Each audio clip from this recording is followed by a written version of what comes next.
ብዙ ሴቶች የምንመኘው አይነት ባል ነው እያሉ ነው። ማይገርምልሽ እሱ ነገር ነው። አሁን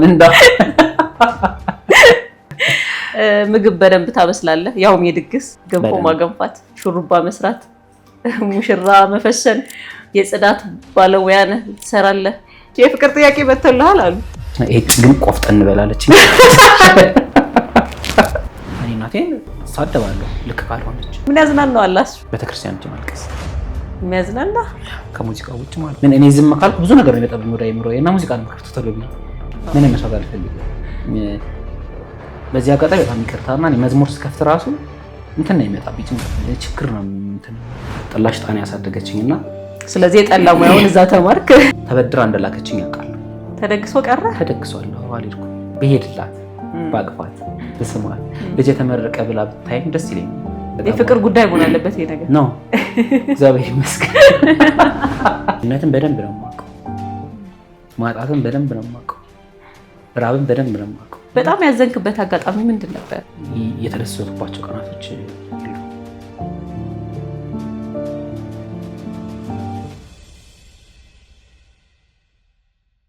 እንዴት ናችሁ? በየተሰማሩበት ዘርፍ ሁሉ ምሳሌ ይሆናሉ፣ የህይወት ጉዟቸው ያስተምራል ያልናቸውን እንግዶች የምናቀርብበት የኦያ ፖድካስት ሰዓታችን ላይ ነው የምንገኘው። የዛሬ እንግዳዬ አሸናፊ ጌትነት ይባላል።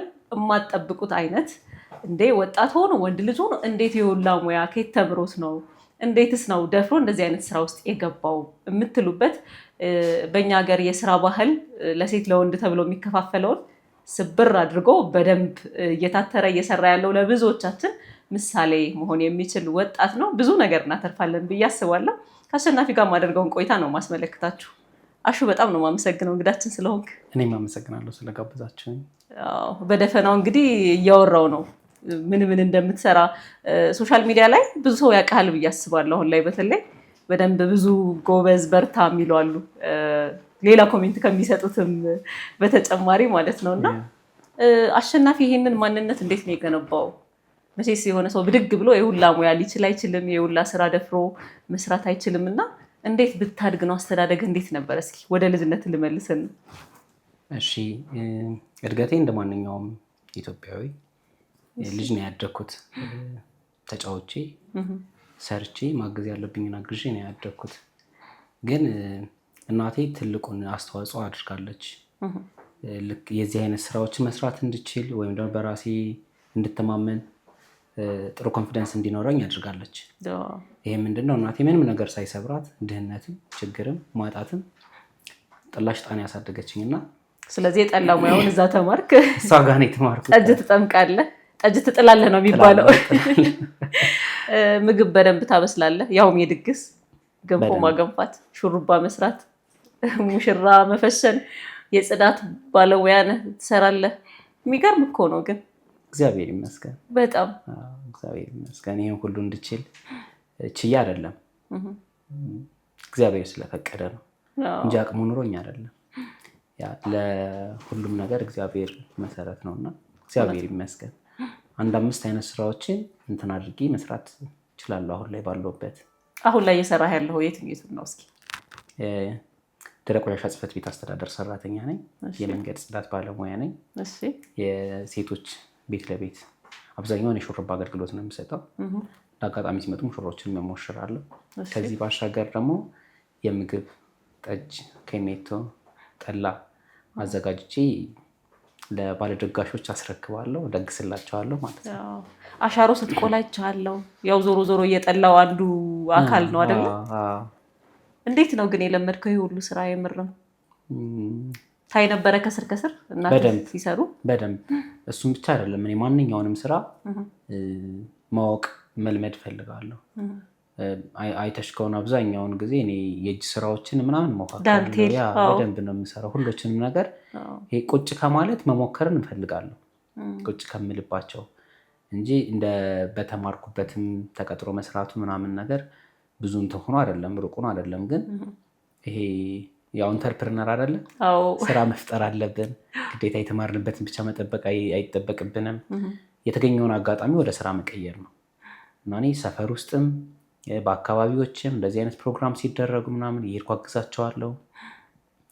እቃ ማጠብ በሚል ተልካሻ ምክንያት የሚያደርጉትን ከስር ከስር ያቸው ነበር እናቶቻችን።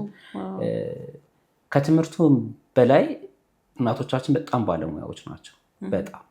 በጣም ስፔሻሊ ደግሞ ይሄ የባህላዊ ምግቦችን እነሱ ላይ ነው እንትን መውሰድ የምንችለው ማለት ነው። እነሱ ገበዞች ናቸው እና የእነሱን በደንብ ነው እንትን ያልኩት። ከዛ ራሴ ደግሞ ቴክኖሎጂ ጥሩ ነው፣ ብዙ ዩቲዩቦችን ታያለሽ፣ ራሴን አብዴት አደርግበታለሁ።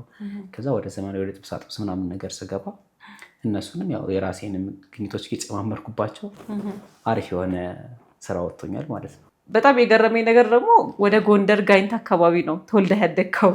ወደ ሰሜኑ የሀገራችን ክፍል ደግሞ ትንሽ ወግ አጥባቂ የምንለው አይነት ማህበረሰብ አለ አይደለ? የሴት ስራ ይሄ ነው የወንድ ተብሎ ጽሁፍም ባይኖር በቃ ባይ ዲፎልት የተቀመጠልን ነገር አለና ብዙ ወንድ እህቶቹ የሰሩትን እየበላ ምናምን ያደገው አብዛኛው። ከዛ ወጥተህ እንዲህ መሆን ደግሞ በጣም አስገርሞኛል። ያ ነገር አልገደበህም? እንደኛ ሀገር ስፔሻሊ ጋይንት ሲባል የሆነ ኮስተር ያለ ሀገር ነው በተለምዶ ማለት ነው። እና የወንድ ነው፣ የሴት ስራ ነው። ይሄ በቃ እንደ አጠቃላይ አማራ ክልል ከአውራምባ ውጭ ባሉት እንደዛ አልተለመደም። ወንድ ልጅ አይደለም ይቅርና የሴት ስራ መስራት መውሰብ ገብቶ ምግብ ማውጣት የማይችልበት ዘመን ላይ ነበር እኔ ልጁኝ እንትን ያልኩበት እና እሱ ነገር እኔ ገድቦኝ አያውቅም። ያኔ ልጅነቴ እናቴ ማገዜ ነው የሚታየኝ። እናቴ ያለባት ስላሳደገችኝ እናቴ ማገዜ ነው የታየኝ። ያለው ጫና አይሰማኝም። እኔ ከእናቴ ሰይጣን ብቻ ነው የምፈልገው። እናት ግን ደስተኛ ነበሩ? በጣም ደስተኛ። በማረገው ነገር በሙሉ ልክ ሳልሆን እንኳን ልክ አይደለም ብላኝ አታውቅም።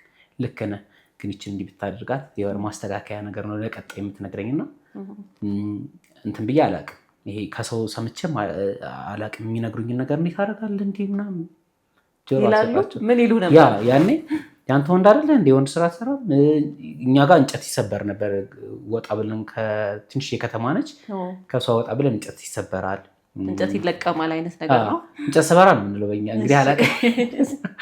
እንደዛ ያደረገ ታላቅ ወንድሜ እንደዛ እያደረገ ነው ያደገውና እኔ ደግሞ እንደዛ አልሄድም። ይሄ አንተ ሁለተኛ ልጅ ነህ? ሁለተኛ ልጅ ነኝና እናቴ ማገዝ ስለምፈልግ እናቴ ጋር ነበር ሙሉ ጊዜዬን የማሳልፈው። በቃ ከዛ መጣሁ፣ ካምፓስ ገባሁ። ካምፓስ ገብቼም ካምፓስ ቁጭ ማለት አልፈልግም። የት ዩኒቨርሲቲ ነበር የገባኸው? ወላይታ ሶዶ ዩኒቨርሲቲ ነው። ወላይታ ሶዶ። ህይወት እንዴት ቀጠለ? እናትህ በብቸኝነት ነው ያሳደጉ? የወታደር ልጅ ነህ? አባት ወታደር ነበሩ?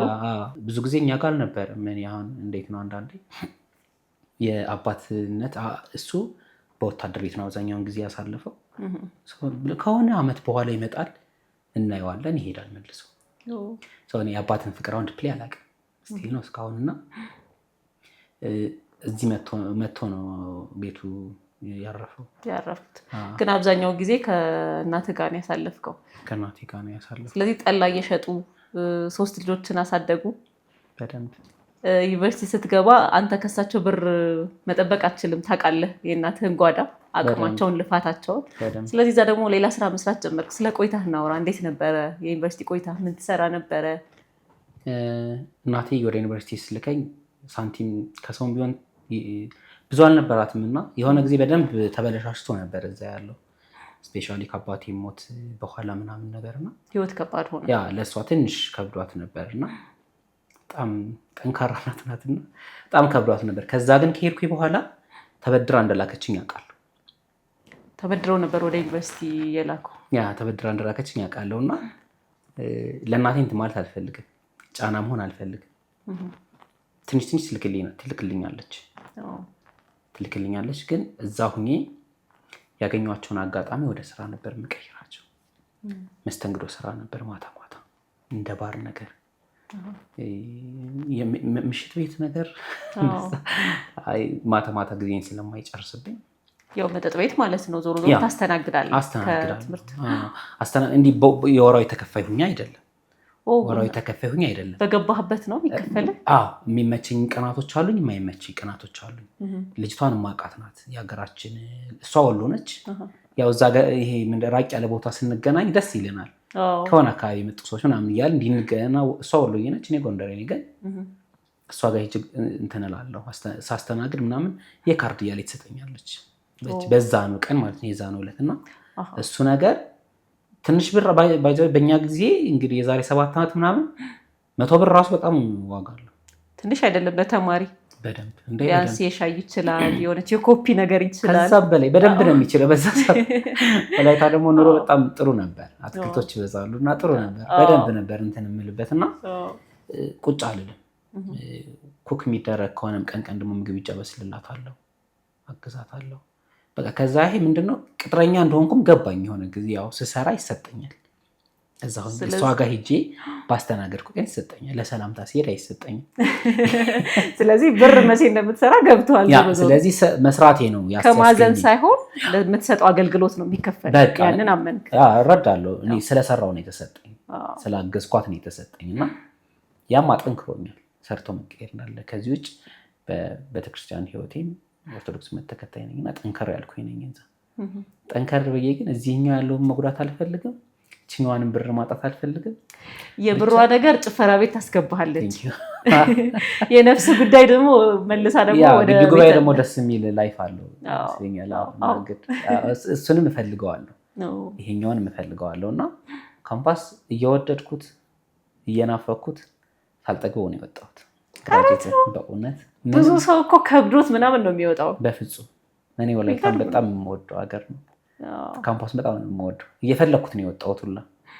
ከ3 ዓመት ቆይታ በኋላ 3 ዓመት 3 ቀን የሆነች የመጀመሪያ ዓመት ነበር የከበደኝ። ፈርቻለሁ ማለት ከጥቂቶቹ መካከል አንዱ ትመስለኛለህ። የዩኒቨርሲቲ እንትን ነፃነቱ ይሄ በራስ ቆመህ ትምህርት ላይ ራስን ማኔጅ ማድረግ መለማመዱ እንዳለ ሆኖ በቃ የሆነ የሚናፍቁ ነገሮችም አሉ ደግሞ ወጥቼ ምናምን የምትላቸው። በደንብ እኔ ግን እንትን አልለው።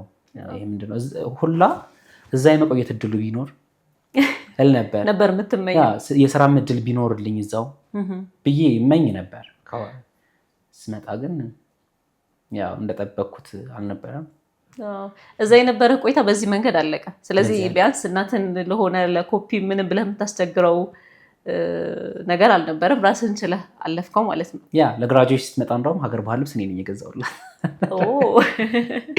በጣም ሰርፕራይዝ የሆነች ስራ ሳትይዝ ስራ ሳልይዝ ለነገሩ አንተ እየሰራህ ነው። እኔ እየሰራህ እና በጣም ደስ ይላል። በጣም መመረቂያ ስፉንም በራስህ ወጪ? ያው በራሴ ነው። አብዛኛዎችን በራሴ ነው እንትን ያልኩት እና መምህራኖቼ እንዲህ ከላይ ሲገምቱኝ አይጠብቁም። ሳመር እየመጣሁ እዚህ ልብስ አጥብ ነበር። አዲስ አበባ ስመጣ ክረምት ስመጣ ልብስ አጥባለሁ። ጋርመንት ልብስ ቤቶች እሰራለሁ። የቀን ስራ ብሎኬት ፋብሪካዎች ሰርቻለሁ። ብዙ ስራዎችን ሰርቻለሁ። ክረምት ስመጣ ቁጭ አልልም። ክረምትን አዲስ አበባ ነበር የምታሳልፈው ከዩኒቨርሲቲ? አልሄድም ወደዛ። በቃ 2009 ወጣው በቃ ስቲል ነው እስካሁን ድረስ ይቻላል በቃ እና እዚህ መጥቼ ስለምሰራ ያኛው እንትን አይለኝም፣ አይወሰውሰኝም ለመሄዱ። በቃ አንተ እዚህ ጋር የምታገኛት ሳንቲም እዚህ ጋር የምትሰራው ስራ እሷን ነገር እወዳታለሁ። ለምን ደግሞ በደንብ ነው የማውቀው። አሁን አግኝቼ አይደለም ስኬታማ ሆኜ አይደለም፣ ግን ድህነትን በደንብ ነው የማውቀው፣ ማጣትን በደንብ ነው የማውቀው፣ ራብን በደንብ ነው የማውቀው። እንትን አልልም። ይሄ አንዳንዴ ስትቀነጭም ይመስለኛል ቤተሰብ አይናፍቀኝ ብሎ አይደለም። ምንድን እንዴት ናፍቆትም ቅንጦት ሆነብህ። ምክንያቱም ከዛ የሚበልጥ ችግር ስላለ በቃ ቅድሚያ መስጠት ያለብህ ጉዳይ። እኔ ብሄድ እናቴን የትራንስፖርት ልጠይቃት ነው፣ ልብስ ልቀይር ልላት ነው። እሱን ነገር አልፈልገው። በቃ መጥቼ እዛ ሲሄድ ደግሞ ሲያዩኝ መምህራኖቼ አይጠብቁኝም። ይሄ ምንድነው በጣም ተጫዋች ነኝ፣ በጣም ቀልደኛ ነኝ። ያኔ ደግሞ ልጅ ነበርኩ። ልጅነቱም አለ። ልጅ ነበርኩ በጣም ስጋ። አሁንም ልጅ ነህ ግን መስራ ምናምን ልጅ ነው ካምፓስ የገባሁት እና ልጅ ነኝ፣ በጣም ልጅ ነኝ እና አይጠብቁም። የክፍለ ሀገር ልጅ ልክ እንዴት ነው የምኖረው ኑሮ መጨረሻ ላይ ሳወራቸው ይሄም እንዴት ነው መጨረሻ አካባቢ መምህራኖች ጋር በደንብ ዲፕሊ ተግባብተን ስነግራቸው የማሳልፈው ህይወትና እዛ ጋር የሚሆን አንድ አይደለም። እንደዚህ አንጠብቅህም። እንደውም ቅንጡ መስለህን ነበር። አያውቁም፣ የሚያውቅ የለም። ጓደኛ ምናምን ጓደኛ ያውቃሉ መምህራኖች፣ ግን ይሄ ምንድነው አልመስላቸውም።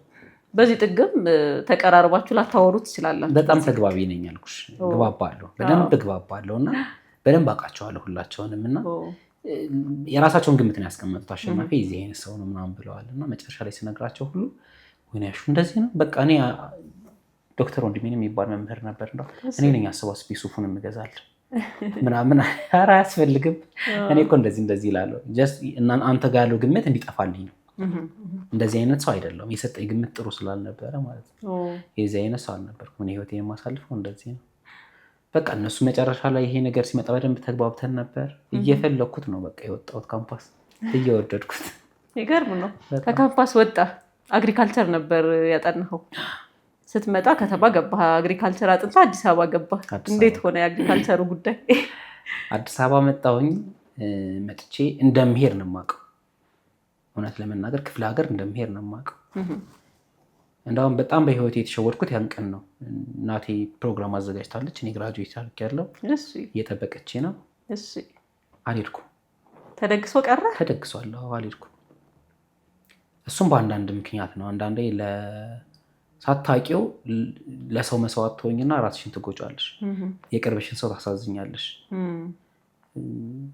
ባላተርፍበትም ለሰው ዋጋ ከፍዬ ዋጋ የሚያሰጠኝ ቤተሰቦችን አሳዝኝበታለሁ ስንቀን የፍቅር ጉዳይ መሆን አለበት ይሄ ነገር ነው እግዚአብሔር ይመስገን እግዚአብሔር ይመስገን የፍቅር ጉዳይ አይደለም ልትለኝ አይደለም አልኩሽ እኮ ግራጁዌት ሳደርግ እኮ 21 ዓመቴ ነው በዛ እድሜ አልጀምርም ፍቅር እሱ አይደለም ቤተሰብ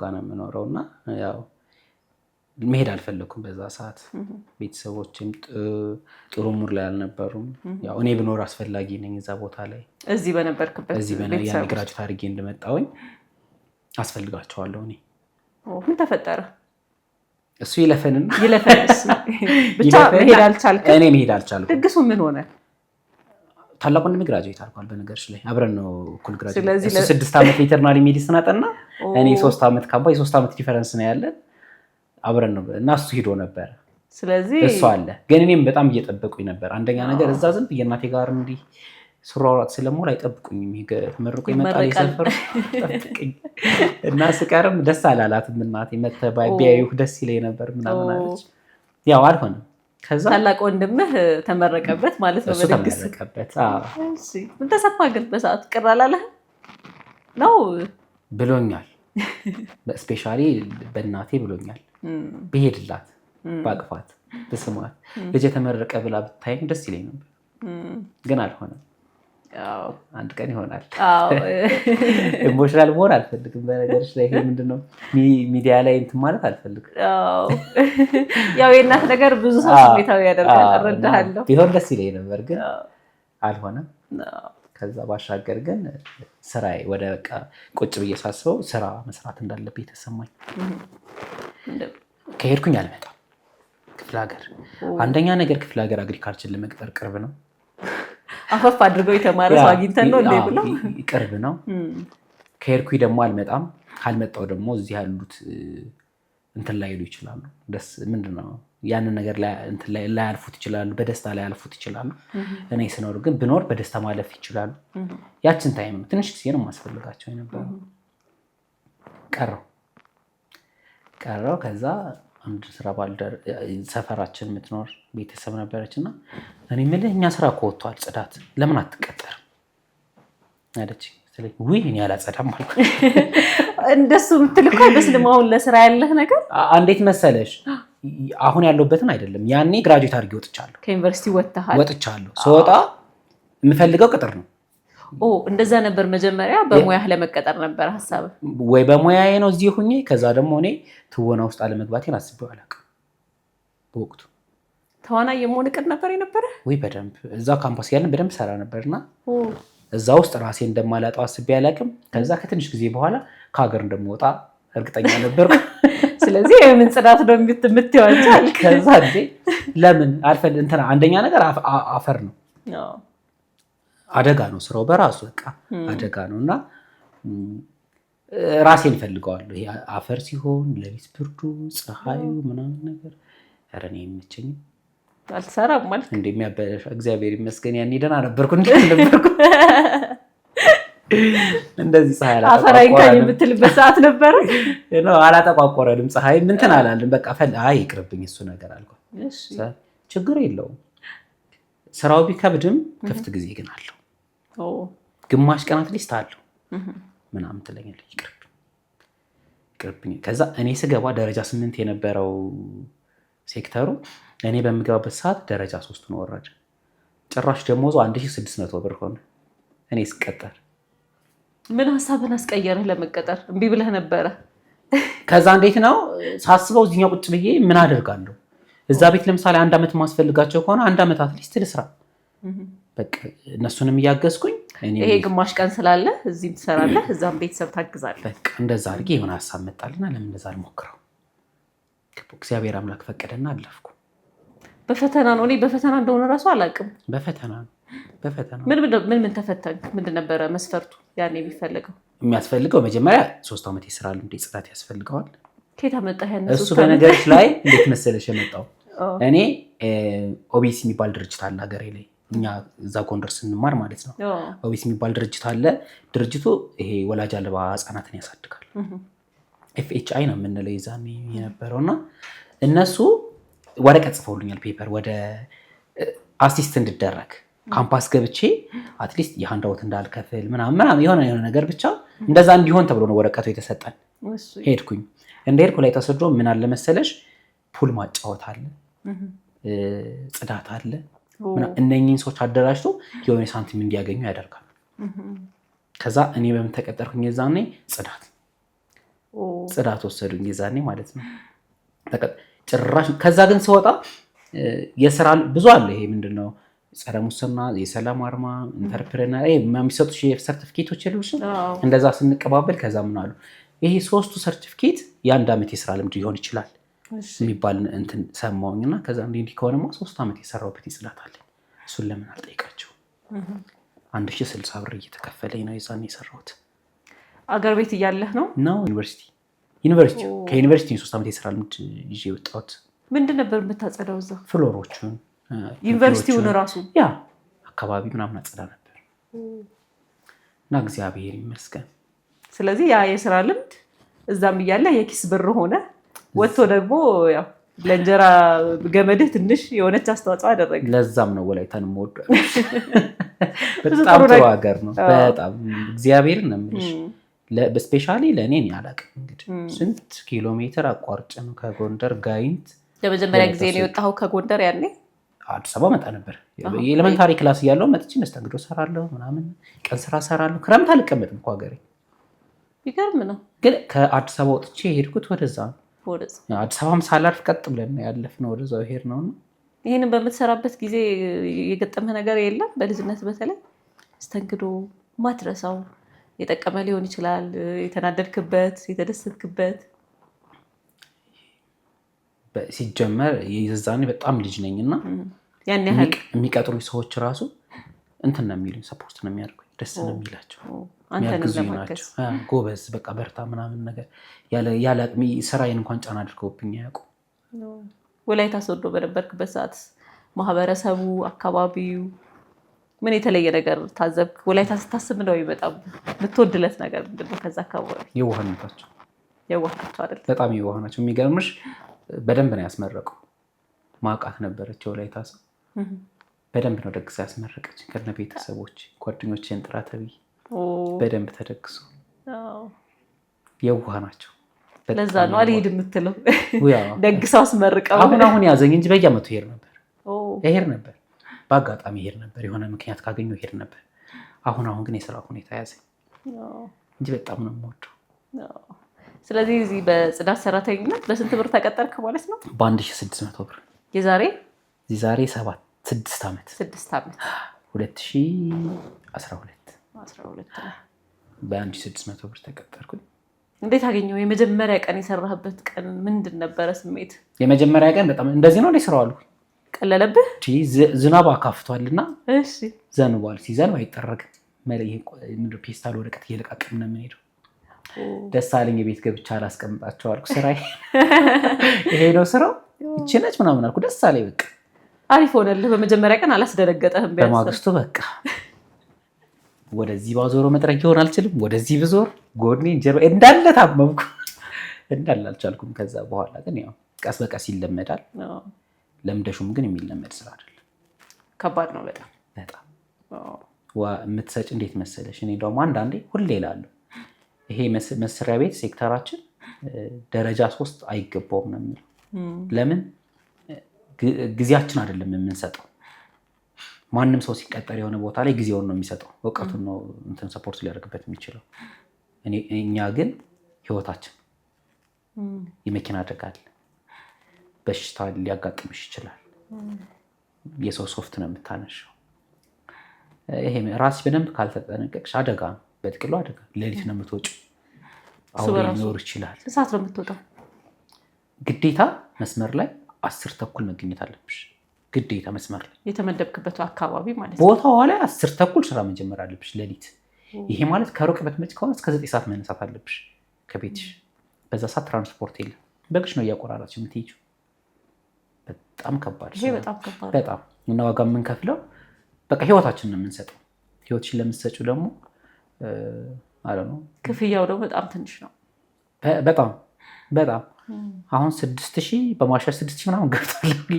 6000 ገባ ቢያንስ ከ1000 አሁን ተመስገን በ6 ዓመት 1000 ጨምራችኋል። ተመስገን ነው አሁን ተመስገን ነው። ግን አትሊስት እንዴት ነው ለስፔሻሊ ለወጣቶች ግማሽ ቀን አለው። እስከ 5 ተኩል ነው መስመር ላይ የምንቆየው። ከ5 ተኩል በኋላ እስከ ማታ እስከ ሌሊት ከምሳ ሰዓት በኋላ ያለው ሰዓት ያንተው ይሆናል ማለት ነው። የኔ ሰዓት ነው። በየቀኑ መግባት አለብህ። ግን አንድ ካላንደር ራሱ የለን። ከእሑድ እስከ እሑድ ከእሑድ እስከ እሑድ እረፍት የሚባል ነገር የለንም እኛ። ስለዚህ ኦልሞስት ለ6 ዓመታት ያለማቋረጥ እየሰራህ ነው ያንን ስራ? እየሰራሁ ነው እግዚአብሔር ይመስገን። ያው ግን እንዳታየው ሴክተሩ በጣም ጥሩ ሴክተር ነው።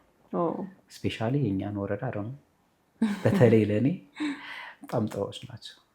በጣም የምወደው ሴክተር ነው። ሴክተሩ ፈጥኖ ደራሽ ነው። በችግርሽ በሀዘንሽ በእያንዳንዱ ነገር አንቺ ላይ የምትፈልጊያቸው ነገሮች ድምቀቶችሽ ናቸው። እኔ ጓደኞቼ፣ ስራ ባልደረቦቼ ድምቀቶች ናቸው። ስለዚህ እዛ ያለው ማህበረሰብ ደግሞ እንደ ፋሚሊ ሆኗል። አንተ በደንብ ደግፈውኛል። በቃ ፋሚሊ ናቸው ለእኔ። ከዛ ውጭ ከሰዓት ነው የምትሰራው ማለት ነው ያለውን ስራ? ሌላው ከሰዓትም ብቻ አይደለም። እንዴት መሰለሽ? አሁን ለምሳሌ እሑድ ቅዳሜ ፓርታይም ነው፣ ትርፍ ሰዓት ነው። ትርፍ ሰዓት መቅረት አይቻልም። ነገር ግን አስፈቅደሽ መቅረት ትችላለሽ። እሱም እንዴት ነው አመቻችተው እነሱ እና መሸፋፈን አይነት ነገር በባልደረቦች ብሬ ይቆረጣል። ከዛች እስከ 6000 ባለ ብሩ ይቆረጣል። ጥቅማ ጥቅሞች አሉት። ፓርታይም ስለሆነ ፓርታይም ደሞዝ ነው እንጂ ጥቅማ ሌላ ይሄኛው ሌላ ነውና፣ ግን ያኛው ገቢ ከበለጠብህ ወደዛኛው ትሄዳለህ። ባይበልጥብኝም እሄዳለሁ። ከስተመርም ትይዛታለህ። ማጣት ስለማልፈልግ ከስተመሮችን እና ጠይቃቸዋለሁ። ፍቃድ እግዚአብሔር ይመስገን ይሰጡኛል። ሄጄ እሑድ ቅዳሜ ነው የሚበዛው። ልቀር የምችለው መች ነው? እሑድ ቅዳሜም ጠዋት ሰርቼ ነው ማታ ነው የምጀምረው ምግብ ስራ። አዳሪን ሰርቼ ወደ አስተናግጄ ነው የማወጣው። ሹሩባም ከከሰዓት መልሱን በሙሉ እሰራለሁ። ሹሩባ በምን መንገድ ነው የምትሰራው? ተደውሎልኝ እየሄድክ ነው? ቤት ለቤት ነው የምትሰራው? ቤት ለቤት አገልግሎት። እንዳውም አሁን እንትን አለልም። ይሄ በጣም አቅራቢያዬ ካልሆኑ አልሄድም። እንትንም አያደርግሽም፣ ውጤታማም አያደርግሽም። እኔ ካለሁበት ሰፈር የ2 ታክሲና የ3 ታክሲ ቢደውሉልኝ አልሄድም። ጊዜ ትገላለህ መሀል ላይ። ጊዜሽንም ትራንስፖርቱንም ለዛው ተቀብለሽ ሰጥተሽ ነው የምትመለሽው። ሰው ለምግብ ብቻ ነው ራቅ እያልኩ የምሄደው። ምግብ ስራ ሲሆን ምግብ ምንድን ነው የምትሰራው? እስከ መስተንግዶ ያለው እንደ ኬተሪንግ አይነት ነገር ነው ወይስ? እነሱ አሁን ያቀርቡልኛል፣ ሙሉ ነገሩን ያቀርቡልኛል። እነሱ ያቀርቡልኛል፣ እኔ ሄጄ ሰርቼ መምጣት ነው። አስተናግጄ ሰርታ አስተናግደህ ትመጣለህ። ጠላ ጠጅ ምናምን ቤቴ ማስተካከል መውሰድ እችላለሁ። እንደዛም አደርጋለሁ። አይ ቤታችንን መጥቶ ያየነው ተስተካክሎልን በኪሎ እንትን እላለሁ። እዚሁ ይለቅልን የሚሉኝ አሉ። ኢትስ ኦኬ፣ እንደ ፍላጎታቸው ነው። ስለዚህ እንደ ሰው እንደ ከስተመርህ ትእዛዝ ትሰራለህ ማለት ነው። እና እንትንም ይሄ ምንድነው ይሄ ለኔ ቢጤያኖች የሚሰጥም አለ፣ ዝክሮች የሚታዘዙ አሉ ምናምን። አብዛኛውን ጊዜ እንትን ስለማለው ይሄ ለስራ ጥሩ ነበር ለስራው፣ ግን ቲክታክ ላይ መልቀቅ ብዙ ጊዜ የራሴ ካልሆነ አልፈልግም። ያው የዛ ሰው ነው፣ ለዛ ሰውም ሆነ ወይ ከንቱ ውዳሴ ነው ሊሆን የሚችለው፣ ወይ ፈቃደኛም ላይሆኑ ይችላሉ። እነዛ ሰዎች ያው ቀን ይሰጥላቸው ነው የሚፈልጉት፣ መረጃውን ለራሳቸው ብቻ ነው የሚፈልጉትና እንደዛ ሲሆን ራሴ እሰራለሁ። እንደዛ ሲሆን ሶሻል ሚዲያው ላይ በደንብ አለ ደግሞ ኃይለኛ ጨፋሪ ነህ። እስኪ ስለ ጭፈራው ከትወናው ባሻገር። አዎ እንደነገርኩሽ ብዬሻለሁ። እዛ ሞላይታ ያለው የሚሄድባቸው ዋነኛ መንገዶች በጣም እንትን ነኝ፣ ነፃ ሰው ነኝ። በጣም የሚያስደስተኝ ነገር ቢኖር እሱ ደሰትበታለሁ። ይሄ መጨነቅ አልፈልግም። በጣም ተጨናቂ ሰው ስለሆንኩ መጨነቅ አልፈልግም። ቶሎ ነው የሚከፋኝ፣ በጣም ቶሎ ነው የሚከፋኝ። ቶሎም ነው ደስ የሚለኝ እና መከፋቴን ደግሞ ለሰው መጋራት አልፈልግም። ከእግዚአብሔር ጋር ካወራው በኋላ ወይ ራሴን በሙዚቃ ደብቀዋለሁ። እስክስ ነው ከዛ በኋላ እንደዛ ነው የምፈልገው። ከዚህ ውጭ ባለው ግን በቃ እንትን ነው የሰው አንዳንድ ሰው መዘመር ሊያስደስተው ይችል ይሆናል። የመዘመር አላስደስተኝ ብሎ አይደለም፣ ግን ይሄ ምንድነው ጮህ ያለ ነገር እንትን ይለኛል። በቃ ምንም ነገር ባክግራውንድ እንዳላይ ያደርገኛል። በቃ በሱ መሸፈን ደስ ይለኛል። ስለዚህ መከፋትን የምትደብቅበት ቦታ ነው የምትጨፍረው። ደስታህን ነው ማጋራት የምትፈልገው። በዛ ፈገግታ ውስጥ ብዙ እንትኖች አሉ፣ ብዙ ሀዘኖች አሉ። እኔ ስፔሻሊ ከዚህ ዓመት በፊት ባሉት ለ6 ዓመት ለ5 ዓመት ገደማ የተደሰቱባቸው ቀናቶች የሉኝ። በእውነት የተደሰቱባቸው ቀናቶች የሉኝ። ያላለቀስኩባቸው ቀናቶችም የሉኝ። አብዛኛውን የሚያውቀው ያው እግዚአብሔር አምላክ ሌሊት 10 ሰዓት ነው የሚያውቀው። መውጣበት ሰዓት ላይ ነው በቃ ብቻዬን ስለምሆን እያወራሁ እሄዳለሁ። እግዚአብሔር ጋር በዛ ሰዓት ማውራት ደስ ይለኛል። ብቻዬንም ሌሊት መንገዱን ማያልቅልኝ ምናምን ነገር እና ከየት ወዴት ነው የምትሄደው ሌሊት ስትነሳ? አንተ የምትሰራበትና የምትኖርበት አካባቢ ይራራቃል? ብዙ አይራራቅም፣ ግን አላውቀውም። አሁን ወረዳ 2 ውስጥ ላፍቶ ንፋስ ስልክ ክፍለ ከተማ ወረዳ 2 ውስጥ የትም ቦታ ይመድቡኛል። የትም ቦታ ቢሆን ሄዳለሁ። ሊርቅም ይችላል። እኔ አሁን ከየት መሰለሽ ከሰፈሬ ለቡ ታውቂዋለሽ? ለቡ ሲባል ከለቡ ወዴት? ከለቡ ጀምሬ ወደ ቆሼ ነው የሚሄደው። ቆሼ ድረስ ሲሄድ እንግዲህ ውስጥ ብዙ መንገዶች አሉት እና ከእግዚአብሔር ጋር እያወራሁ ነው የሚሄደው። በቃ የሰማኝ ይመስለኛል። በጣም ያዘንክበት አጋጣሚ ምንድን ነበር? በቃ ይሄ በህይወት በጣም በቃ የሚያሳዝን አጋጣሚ ነው ለእኔ የከፋኝ ሰዓት ነው የምትለው? በነገሮች ላይ የሰው ቃል ይሰብራልም ይጠግናልም። እውነት ነው። ምንም አንድ ነው ልትለው። እኔ በጣም የከፋኝ የምጠብቀው ሰው ወይም የምወደው ሰው የማከብረው ሰው ለእኔ ቦታ እንደሌለው ያወቅኩ ቀን። የፍቅር ጉዳይ አይደለም ይሄ የፍቅር ጉዳይ ይመጣበታል። የቤተሰብ ገባኝ። ከስራ ጋር ተያይዞ ነው? ከስራ ጋር ተያይዞ በቃ በኑሮዬ በህይወቴ በሱ ተያይዞ ያዘንኩበት ቀን እሱ። ከዛ አይደለም ለሰው ሁሉ ዋጋ እንዴት ነው የሚሰጠው አልኩ። እንዴት ነው ሰውን ጋር መኖር የሚቻለው? ሰው እንዴት ነው ማስደሰት የምችለው? በጣም እንትን ሰው ነኝ። ሰው ለማስደሰት በጣም ቅርብ ነኝ። የሰው ደስታ በጣም የሚያስደስተኝ። በቃ ለጓደኞቼ እንዲባረግ፣ ለቤተሰቦቼ እንዲባረግ፣ እንደዚህ ባረግ እንደዚህ ሆኖ መደሰት ይችላሉ የሚል ሰው ነኝ። ግን አንዳንድ ጊዜ በኖርሽበት ልክ የመልስ ምት ላታገኝ ትችላለሽ። መጠበቅ ይጎዳል በጣም በደንብ። በዛ ላይ ደግሞ የምርም የድድብና ጥግ ነው። ራሴን በዛ ልክ ነው ያየሁት። አልነበረብኝም። ወቀስክ ራስህን ወይ? በደንብ በጣም የጠላሁት መውቀስ ብቻ አይደለም፣ ራሴን ጠልቼዋለሁ። ሰው ላይ በሚኖረን በላይ እግዚአብሔር ላይ ቢኖረን በጣም መቀየር እንችላለን። ለሰው የማይቻለው ለእግዚአብሔር ሁሉም ይቻለዋልና ምንም ጥያቄ የለውም። በሱ ተሸጉጃለሁ። ሰዎች ላይ ነበረ እምነት የነበረ የተደገፍከው ያኔ? 100% በላይ በጣም ነው ለሰው ቦታ የነበረ። ከዛ ግን እግዚአብሔር ደግሞ ሁሉንም ሰው እንዳልሆነ እጅል በሰው አድሮ ደረሰልኝ። ይሄ ምንድነው? የሚያዙኝም የምሰራው ሰው ነው የሚያዘኝ። በእነሱ ላይ ያደረ እግዚአብሔር ይመስገንና ስለዚህ ሰው ላይ መደገፍ በጣም ስብራትህ፣ ዋናው ስብራት በዛ የመጣ ነው። ግን ተምረህበታል፣ በደንብ ጠቅሞሃል ደግሞ። እሱ ነገር መፈጠሩ ጥሩ ነው። እሱ ነገር መፈጠሩ ቆንጆ ነበር። እሱ ባይኖር ኖሮ እግዚአብሔር ይመስገን ማለት አልችልም። እሱ ነገር ባይፈጠር ኑሮ ማመስገን አልችልም። ስለዚህ በምክንያት ነው ዞሮ ዞሮ በምክንያት እንዳውቀው ነው ያደረገኝ፣ እግዚአብሔርን እንዳየው ነው ያደረገኝ እና በጣም ደስተኛ መስገን። በጣም የተደሰትክበት አጋጣሚስ በቃ በህይወትህ ዋው በቃ ይሄ ድል አደረግኩበት ያልክበት አጋጣሚ? እንዴት መሰለሽ የሆነ ጊዜ በጣም ከፍቶኝ የካቲት 16 የዛሬ ዓመት ከቀኑ 9 ሰዓት አቡነ ኪሮስ ሄጄ ነበር እና በጣም ከፍቶኝ ለሰባት በጣም እያለቀስኩ የጮኩ ነው የምገባው። ስገባ ይታወቃል። በጣም ከፍቶኝ ነበር በዚህ ጉዳይ ማለት ነው እና ገብቼ አውርቼ ነው የወጣሁት። ይህ እንደ ሰው የምታዩ ሰው የለ የምታዩ እንደ ጓደኛ እንደዚህ አውርቼ ነው የወጣሁት። እንዲሆኝ አንተ ያቅትሃል፣ አንተ አትችልም ለእኔ በቃ በጣም ይሄ በቁጣ ተናግሬ ነው የወጣሁት። ሙግት ይዘህ ወጣ። በጣም ይሄም እንዴት ነው ብቻ ከባድ ነበር። ወጣሁኝ።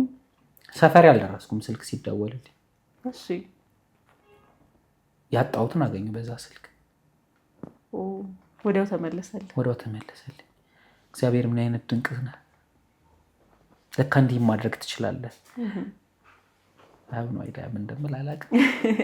እኔ ኃጢአተኛ ነኝ፣ በደለኛ ነኝ በጣም ማለት ነው። ግን ለካ ፍጥረቱን ይሰማል። ራሳችንን እንትን የምንለው እኔ ሰምቶኛል። እግዚአብሔር ሆይ እንዲህ አድርግልኝ። በነገሮች ላይ ስወጣ ከቤተሰብ እንኳን ስወጣ አባ ኪሮስ ምንም አልፈልግም። ለእኔ ቆርቆሮ በቆርቆሮ ቤት እንኳን ተከራይቼ እንድኖር እርዳኝ ነው ያልኩት። ተከራይ አንደኛ ነገር ለቤተሰብም ሸክም መሆን አልፈልግም።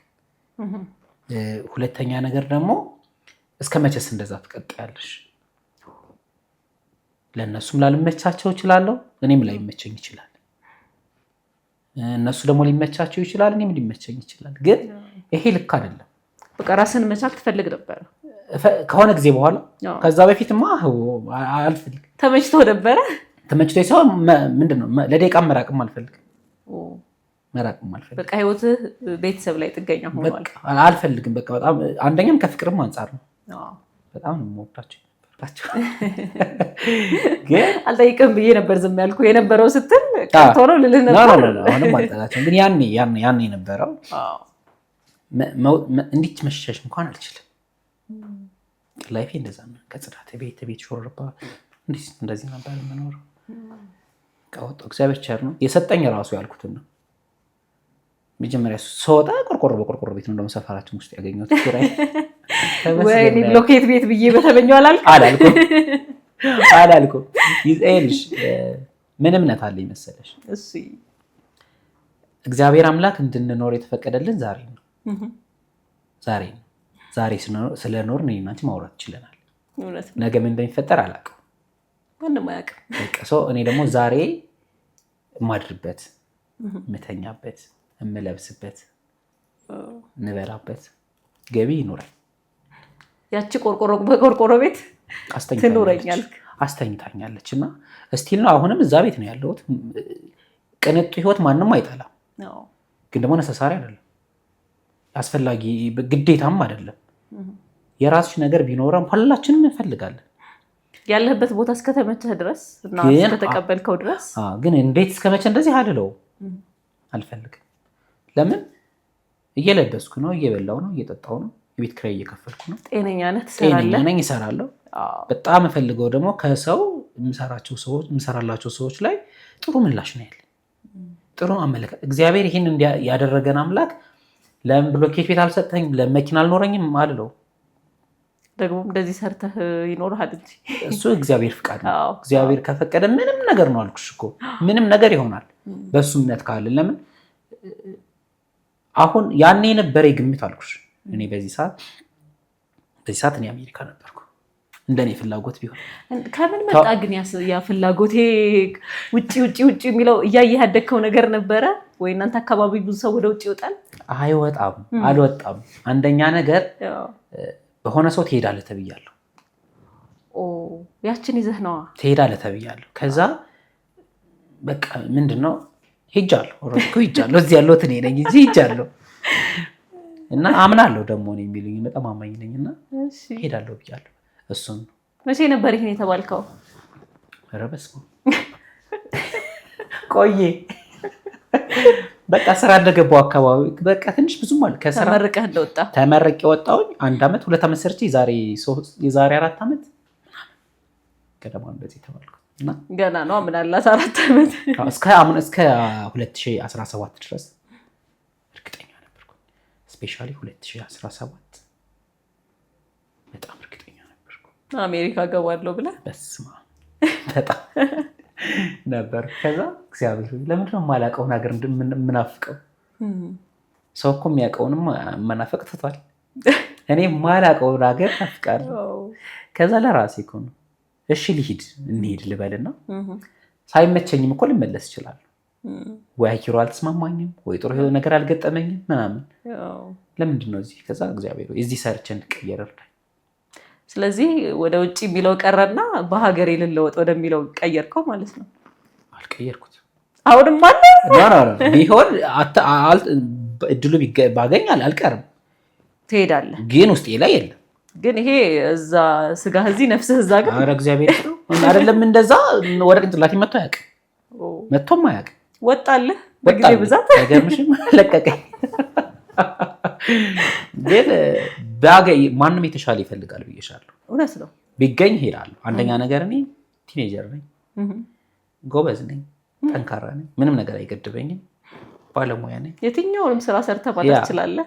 ስፔሻሊ ደግሞ የዚህን አይነት ሰው እንዲህ ከብዙ አድናቂዎች ደውሎልኛል ከሆነ ሚዲያ ቆይታ በኋላ እና ብዙ ሰው አግኝቶ አውርቶኛልና እዚህ ሀገር እኮ አንተ ብትመጣ እንዲህ ጎበዝ ነህ ምናምን፣ በቃ እዚህ እኮ እንደዚህ ነው፣ አንተ ጠንካራ ሁን፣ እኛም እኮ እንደዛ ነው የምንሰራው፣ ከአንተ የሚያነሰ ስራ እዚህ እንሰራለን ምናምን። ክፍያው ብቻ ነው የሚለያየው። ክፍያውና በቃ ከሀገር ውጭ ናቸው እነሱ። እሱ ብቻ ነው እና ያለው የስራ ሁኔታ አሰራራችን የኛ በጣም ገና እንትን አላልን። ጽዳቱ ላይ በተለይ ገና አላደግንም። ተቀየረ መጥረግ ነው ብዙ ትንሽ ወደኋላ ያልን ይመስለኛል አጸዳዳችን ላይ እንጂ ምንም ዲፈረንስ አይኖረውም። የትኛው ነው የምትወደው ስራ ግን? ጽዳት? ሁሉንም አታበላልጥም? ምግቡን በደንብ አበልጠዋል ማለት ይሄ ደስ ብሎ የምትሰራው በቃ ደስ ብሎኝማ ሁሉም ደስ ብሎኝ የምሰራው ግን አስገዳጅ ኮንዲሽን መጥቶ አንዱን ብቻ ምረጥ ብትባል ምግቡ ላይ ያዘነብላል። የምግብ ስራ በጣም የምትመርጠውና የምትወደው ከሁሉም ምርጫ ከተሰጠ ግዴታ ከሆነ እና ደግሞ የልፋችን ታገኝበታለሽ። እንዳልኩሽ ነው ቅድም ሳወራሽ ነበር። የልፋችን ታገኝበታለሽ። መንገድ ጽዳት አስተዳደር የልፋት አይገኝበትም። አገልግሎት ነው እንጂ የሚከፈለው ለዛ የሚመጥን አይደለም። ትንሽ ብር ነው። በጣም ህይወትሽን ነው የምትሰጭበት። ህይወትሽን ለምትሰጭበት እኔ በራሴ የሚገባኝ አይደለም ብዬ ነው የማስበው። ገብቶሻል? ላቁመው ምናምን ብለህ አስበህ ታውቃለህ? አላውቅም። ይገርምሃል። አላውቅም። በጣም ያስፈልገኝ ነበር በዛ ሰዓት ስራው ስቀጠር ማለት ነው። የሆኑ ሌላ የስራ እድሎች ሲመጡልህ በሌላ የተሻለ ብር ማግኘት ስትጀምር እንደውም ከሰው ያደረሰኝ ነው። ባለውለታህ ነው። ባለውለታዬ በዛ ላይ ሴክተሬን በጣም ነው የምወደው። ከጎኔ ናቸው፣ በእያንዳንዱ ነገሮቼ ከጎኔ ናቸው። ስለዚህ አልተውም። ሶሻል ሚዲያ ላይ በደንብ አለ። ሶሻል ሚዲያ ላይ በጣም የሚሰብሩ በጣም የሚጠግኑ ማጠበቃቸው የአድናቆትና የትችት ኮሜንቶች ይመጣሉ። ታያቸዋለህ? አያቸዋለሁ። አምናለሁ። ይሄ መጀመሪያም ስያቸዋለሁ። የሆነ ነገር ሊባል እንደሚችል አውቀዋለሁ። ስገባ ኮመንት ላይ ስገባ ራሴ ላይ ያለው ውሳኔ ምንድነው? ጥሩ ሊቀበል ነው የምገባው። እየመረጥክ ፊልተር እያደረግክ 0.5% ነው በነገሮች ላይ መጥፎ ነገር ያለው። እንደውም አንተ እድለኛ ነህ። አብዛኛው ኮሜንት ፖዚቲቭ ነው። እሱን ነገር እንትን ብየዋለሁ። እንደውም ብዙ ሴቶች የምንመኘው አይነት ባል ነው እያሉ ነው። አይገርምልሽ? እሱን ነገር ነው አሁን እንደው ሞር እንትን ያለኝ እሱ ነገር ነው። እንደው ማስለሻ አበረታታ አረረ አልክ። እሱ ነገር ደስ ብሎኛል። አንደኛ ነገር እንትን አለ። ይሄ ምንድነው? ሰው አግብቶ እሱ ነገር ቢባል እንትን ነው፣ ኖርማል ነው። አንተ ደግሞ ገና ላጤ አስበሽዋል። ደግሞ ብዙ መስፈርት እያሟላው ገብቶኛል። እና በነገሮች ላይ ሁለት አይነት እንትን አላቸው፣ ሁለት አይነት አመለካከት አላቸው ሴቶች። የመጀመሪያ ምንድን ነው ባለሙያና የሚችል ሰው ጋር መኖር ከባድ ነው፣ ስቃይ ነው ይላሉ። እንከን አይፈልግም ምናምን ይባላል። በጣም ትልቅ ስህተት። እኔ አሁን ለሚስቴ ለባለቤቴ ምን አይነት ሰው እንደምሆን ስለዋለሁ። በጣም ረጅም ጊዜ ልብስ ሳጥብ ነበር የቤተሰቦች አቆይ በቃ ዲፕሌ ሴቶችን ስራ አውቀዋለሁ በደንብ ነው የማውቀው። ወንድ አይሰራም፣ እግዚአብሔርን አይሰራም ማለት ይቻላል። ትልቁ ጫና ያለው ሴቶች ላይ ነው። እኔ እንግዲህ እኔ ማለት ነው እኔ የምሰራው ስራ ምንም ነገር እናቴ ምን ትለኛለች በፊት ስኒ ታውቂያለሽ አይደል? የቡና ሲኒ ቁጭ ብላ ስትነሳ ወይኔ ወገቤ ምናምን ነገር ትላለች። ምን ሆነሽ ነው አሁን ሰርተሽ ነው ምናምን ነገር አንተ አንድ ሲኒ ደም አልፈሰሰህ ትለኛለች። ምን እንደሆነ አይገባኝም ያኔ ያው ወልደዋላ። አሁን የሚገባኝ ግን ብዙ ነገሮች አሉ። ይሄ ነገሮች የሚፈጠሩባቸው ነገሮች ወልደው ብዙ በቃ ዋጋ ከፍለው ከዛም በላይ ደግሞ እኔ የምሰራውን ስራ እየሰሩ ነው ሰዎች። ለእኔ ምን ያክል ወንድ ጠንካራ ነው በተፈጥሮ ምን ያክል እንደከበደኝ እያወቅኩ እነሱ ላይ ደግሞ አስቢው። ሰው እኔ ለባለቤቴ ምን አይነት ስንት ነው የሚኖረኝ? ጭራሽ ሰርታ ጀጅ ላደርጋት አልችልም። በዛ ደግሞ እኔ ሰው የሰራው ነው የሚመቸኝ እኔ ከሰራሁት። ቀረቶ እንደውም ብዙ ባለሙያ ሰው የሰራው እንደው መብላት አልፈልግም አይጣፍጠኝም ምናምን ይላል። ያው እኔ ሽሮና የሰላጣ አፍቃሪ ነኝ፣ ቲማቲም ቁርጥ አፍቃሪ ነኝ። እንዲህ አድርጉልኝ ነው የምለው። የሰራ በፊት እንኳን እጄ እየሰራው ምግብ ከሰራሁት ላይ ምናምን ነው እኔ እንደዚህ አልበላም፣ ሽሮ ስሩልኝ ያላየሁትን ያልሸኩትን ስለዚህ ምናምን አገነፋለሁ። አይተሻል አይደል?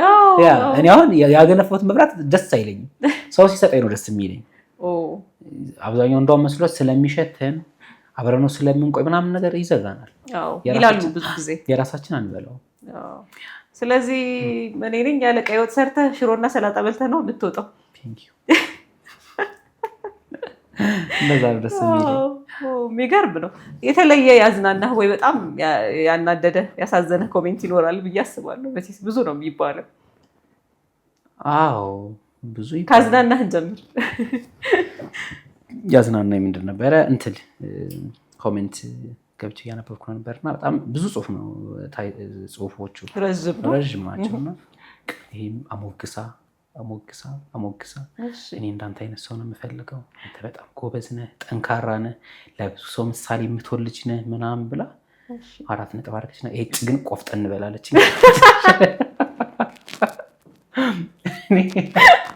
የትኛውን ልምረጥ? እጭ ቆፍጠን በል ዘጋችሁ በዛ በቃ መጨረሻ ብዙ እንትን ብላ መጨረሻ የትኛውን ልምረጥ? እሺ ግን ቆፍጠን በል እጩን ምን አመጣው እኮ በቃ ብላ ወይ አልወደደችው ወደ እሷ ራስ ተወዛግባለች። አይ እንትን ነው የኔ ቢሆን ብላ እያሰበች የሆነ ነገር ደግሞ እስኪ ትንሽ ግን ቆፍጠን ቢል እዚህ ላይ ቆፍጠን ነገር ምንድን ነው እኔ አላውቅም። ገብቶሃል? እኔ አልገባኝም እኮ ግን የትኛውን ለያዝ ጨርሳ 4 ነጥብ በኋላ ነው እቺን ነው የተጻፈችው። እና እባካችሁን ኮሜንታችሁን አንድ ማለት አንድ ሀሳብ አስይዙት። ይልዛ ተወዛግቡት። እሺ የፍቅር ጥያቄ መጥቶልሃል አሉ ነው ካንተ እንደሰማው ነው አሉ ነው። በነገሮች ላይ እንትን አይደለም ይሄ ጀብድነትም አይደለም። አይ አይደለም ደስም አይለኝ። አሁን ለምሳሌ የዚህ አይነት እንትን ሊፈጠሩ ይችሉ ይሆናል፣ ክስተቶች ሊኖሩ ይችላል። ግን ነሰሳሪም አይደለም እንደዚህ ተብዬ እንደዚህ ብላ እንደዚህ ተፈጥሮልኛል ማለት አልፈልግም። ብዙ ሰው ከማድነቅና የሆነ አብሮት ያለ ሰው እንደዚህ በዚህ ልክ ስራ የሚያከብር የሚችል የሚወድ እንዲሆን ከመፈለግ ይመስለኛል። እንደው እንዳንተ አይነት ባል ቢገኝማ ዛሬውኑ ነበር ማገባው ይላሉና ከዛም በላይ ሊባል ይችላል። ግን ይሄ ማለት እኔ እንጃ እንዴት ልበልሽ፣ መንገሩ አስፈላጊ ሊሆን አይችልም። ደስም አይልም። ከአድናቆትና የምትሰራውን ስራ ከመደገፍ የመጣ ይመስለኛል። ከአክብሮትም ያ ሊሆን እኮ ይችላል። ደግሞ ልክ ነው። አንደኛ ነገር አንዲት ጠንካራ ሴት ካለች ጠንካራ ወንድ ትፈልጋለች። እውነት ነው። እኔም አሁን ጠንካራ ነኝ። ጠንካራ ብትሆን ነው ደስ የሚለኝ። ስፔሻሊ ባገባ ባለቤቴ ቤት እንድትሆን አልፈልግም። በየጊዜው አዲስ መሆን አለባት። ተጽዕኖ ፈጣሪ ልትሆን ይገባታል። እየሰራሽ ነው። ተጽዕኖ ፈጣሪ ስትሆን ደግሞ ይሄ የምታመጣው ገቢ ምናምን አይደለም፣ ብቻ በስራዋ ውጤታም ምንም አይነት ስራ ላይ ውጤታማ መሆን አለባት እንጂ ምን በወጣት እሷስ በየጊዜው ጧትም ቁጭ ብላ ቤት ውስጥ ማታም ቁጭ ብላ አይሆንም። እሷም ትንቀሳቀስ። የፍቅር ጓደኛ የለህም? የለኝም፣ ኦፊሻሊ የለኝም። ስለዚህ መስፈርት ምናልባት አሁን አንተ በጣም ባለሙያ ነህ፣ የማችለው ነገር ኦልሞስት የለም ቤት ውስጥ የሚሰሩ ለድግስ ለምኑም ምንም ሙያ የሌላት ሴት ብትሆን ቅር ይልሃል? እንዳልኩሽ የምፈልገው እኮ እሷን ነው ነው ብቻ የሆነ ተጽዕኖ ፈጣሪ ሰው ትሁን በሆነ መንገድ። ሙያው ደግሞ ከኔ ትማራለች አልክ። ሙያ እኮ እኔም ባለሙያ አልነበርኩም በፊት፣ እያየው ነው አይደል? የሆንኩት ደግሞ አያስፈልግም። አሁን ጊዜም እንኳ አይኖራትም ወይ አሲስታንስ አለን ወይ ከጀርባችን የሆነ ሰው አለ እንጂ አትቀመጥም እኮ እሷ። ግዴታዋም አይደለም ሁልጊዜ ለእኔ አቅርባ ብልታ ጠጥታ ቢሆን ደስ ይላል፣ ባይሆን ደግሞ ግዴታም አይደለም። የዛ አይነት እንትን የለኝም፣ አመለካከት የለኝም። ሴት ልጅ ቤት ቁጭ ብላ ለባሏ እያመሰለች ምናምን ሁልጊዜ እንደዛ እንዲሆን አልፈልግም። ቢሆን ደስ ይላል፣ ግን ይሄን ያክል ስራ ከሆነች ስራ ነች። ይሄ የመጀመሪያው መስፈርት አይደለም። በዛ ላይ አንድ ሰው ከቻለ አንድ ቤት ውስጥ መማማሩም አለ፣ ስራውም አይበደልም፣ ዞሮ ዞሮ ይሰራል። አይበደልም። እንደዛ ብለን እንውሰደው። በጣም የተፈተንክበት ከነዚህ ስራዎች ውስጥ የከበደህና በጊዜ ሂደት በጣም የለመድከው የወደድከው ስራ የትኛው ነው? መንገድ ጽዳት። የመንገድ ጽዳት። ሹሩባ ትላለህ ብዬ ነበር ያሰብኩት። በጣም አልተለመደም። እንዴት ለመድክ ሹሩባ መስራት? ሹሩባ በፊት ቤተሰቦች እናቴ፣ በነገሮች ላይ እኔ ሴት ልጅ ስትዋብ ደስ ይለኛል። ካምፓሱ እንኳን ጓደኞቼ ፀጉርሽ እንዳታደርጊውም እንደዚህ አስተካክል ምናምን እላቸዋለሁ። እህቴንም ታናሽንም ማስተካክላታለሁ። ያኔ ቁጥርጥር ነበር አይደል? እንደሱ ጀምር ነበር። እናቴንም ምናምን ነገር።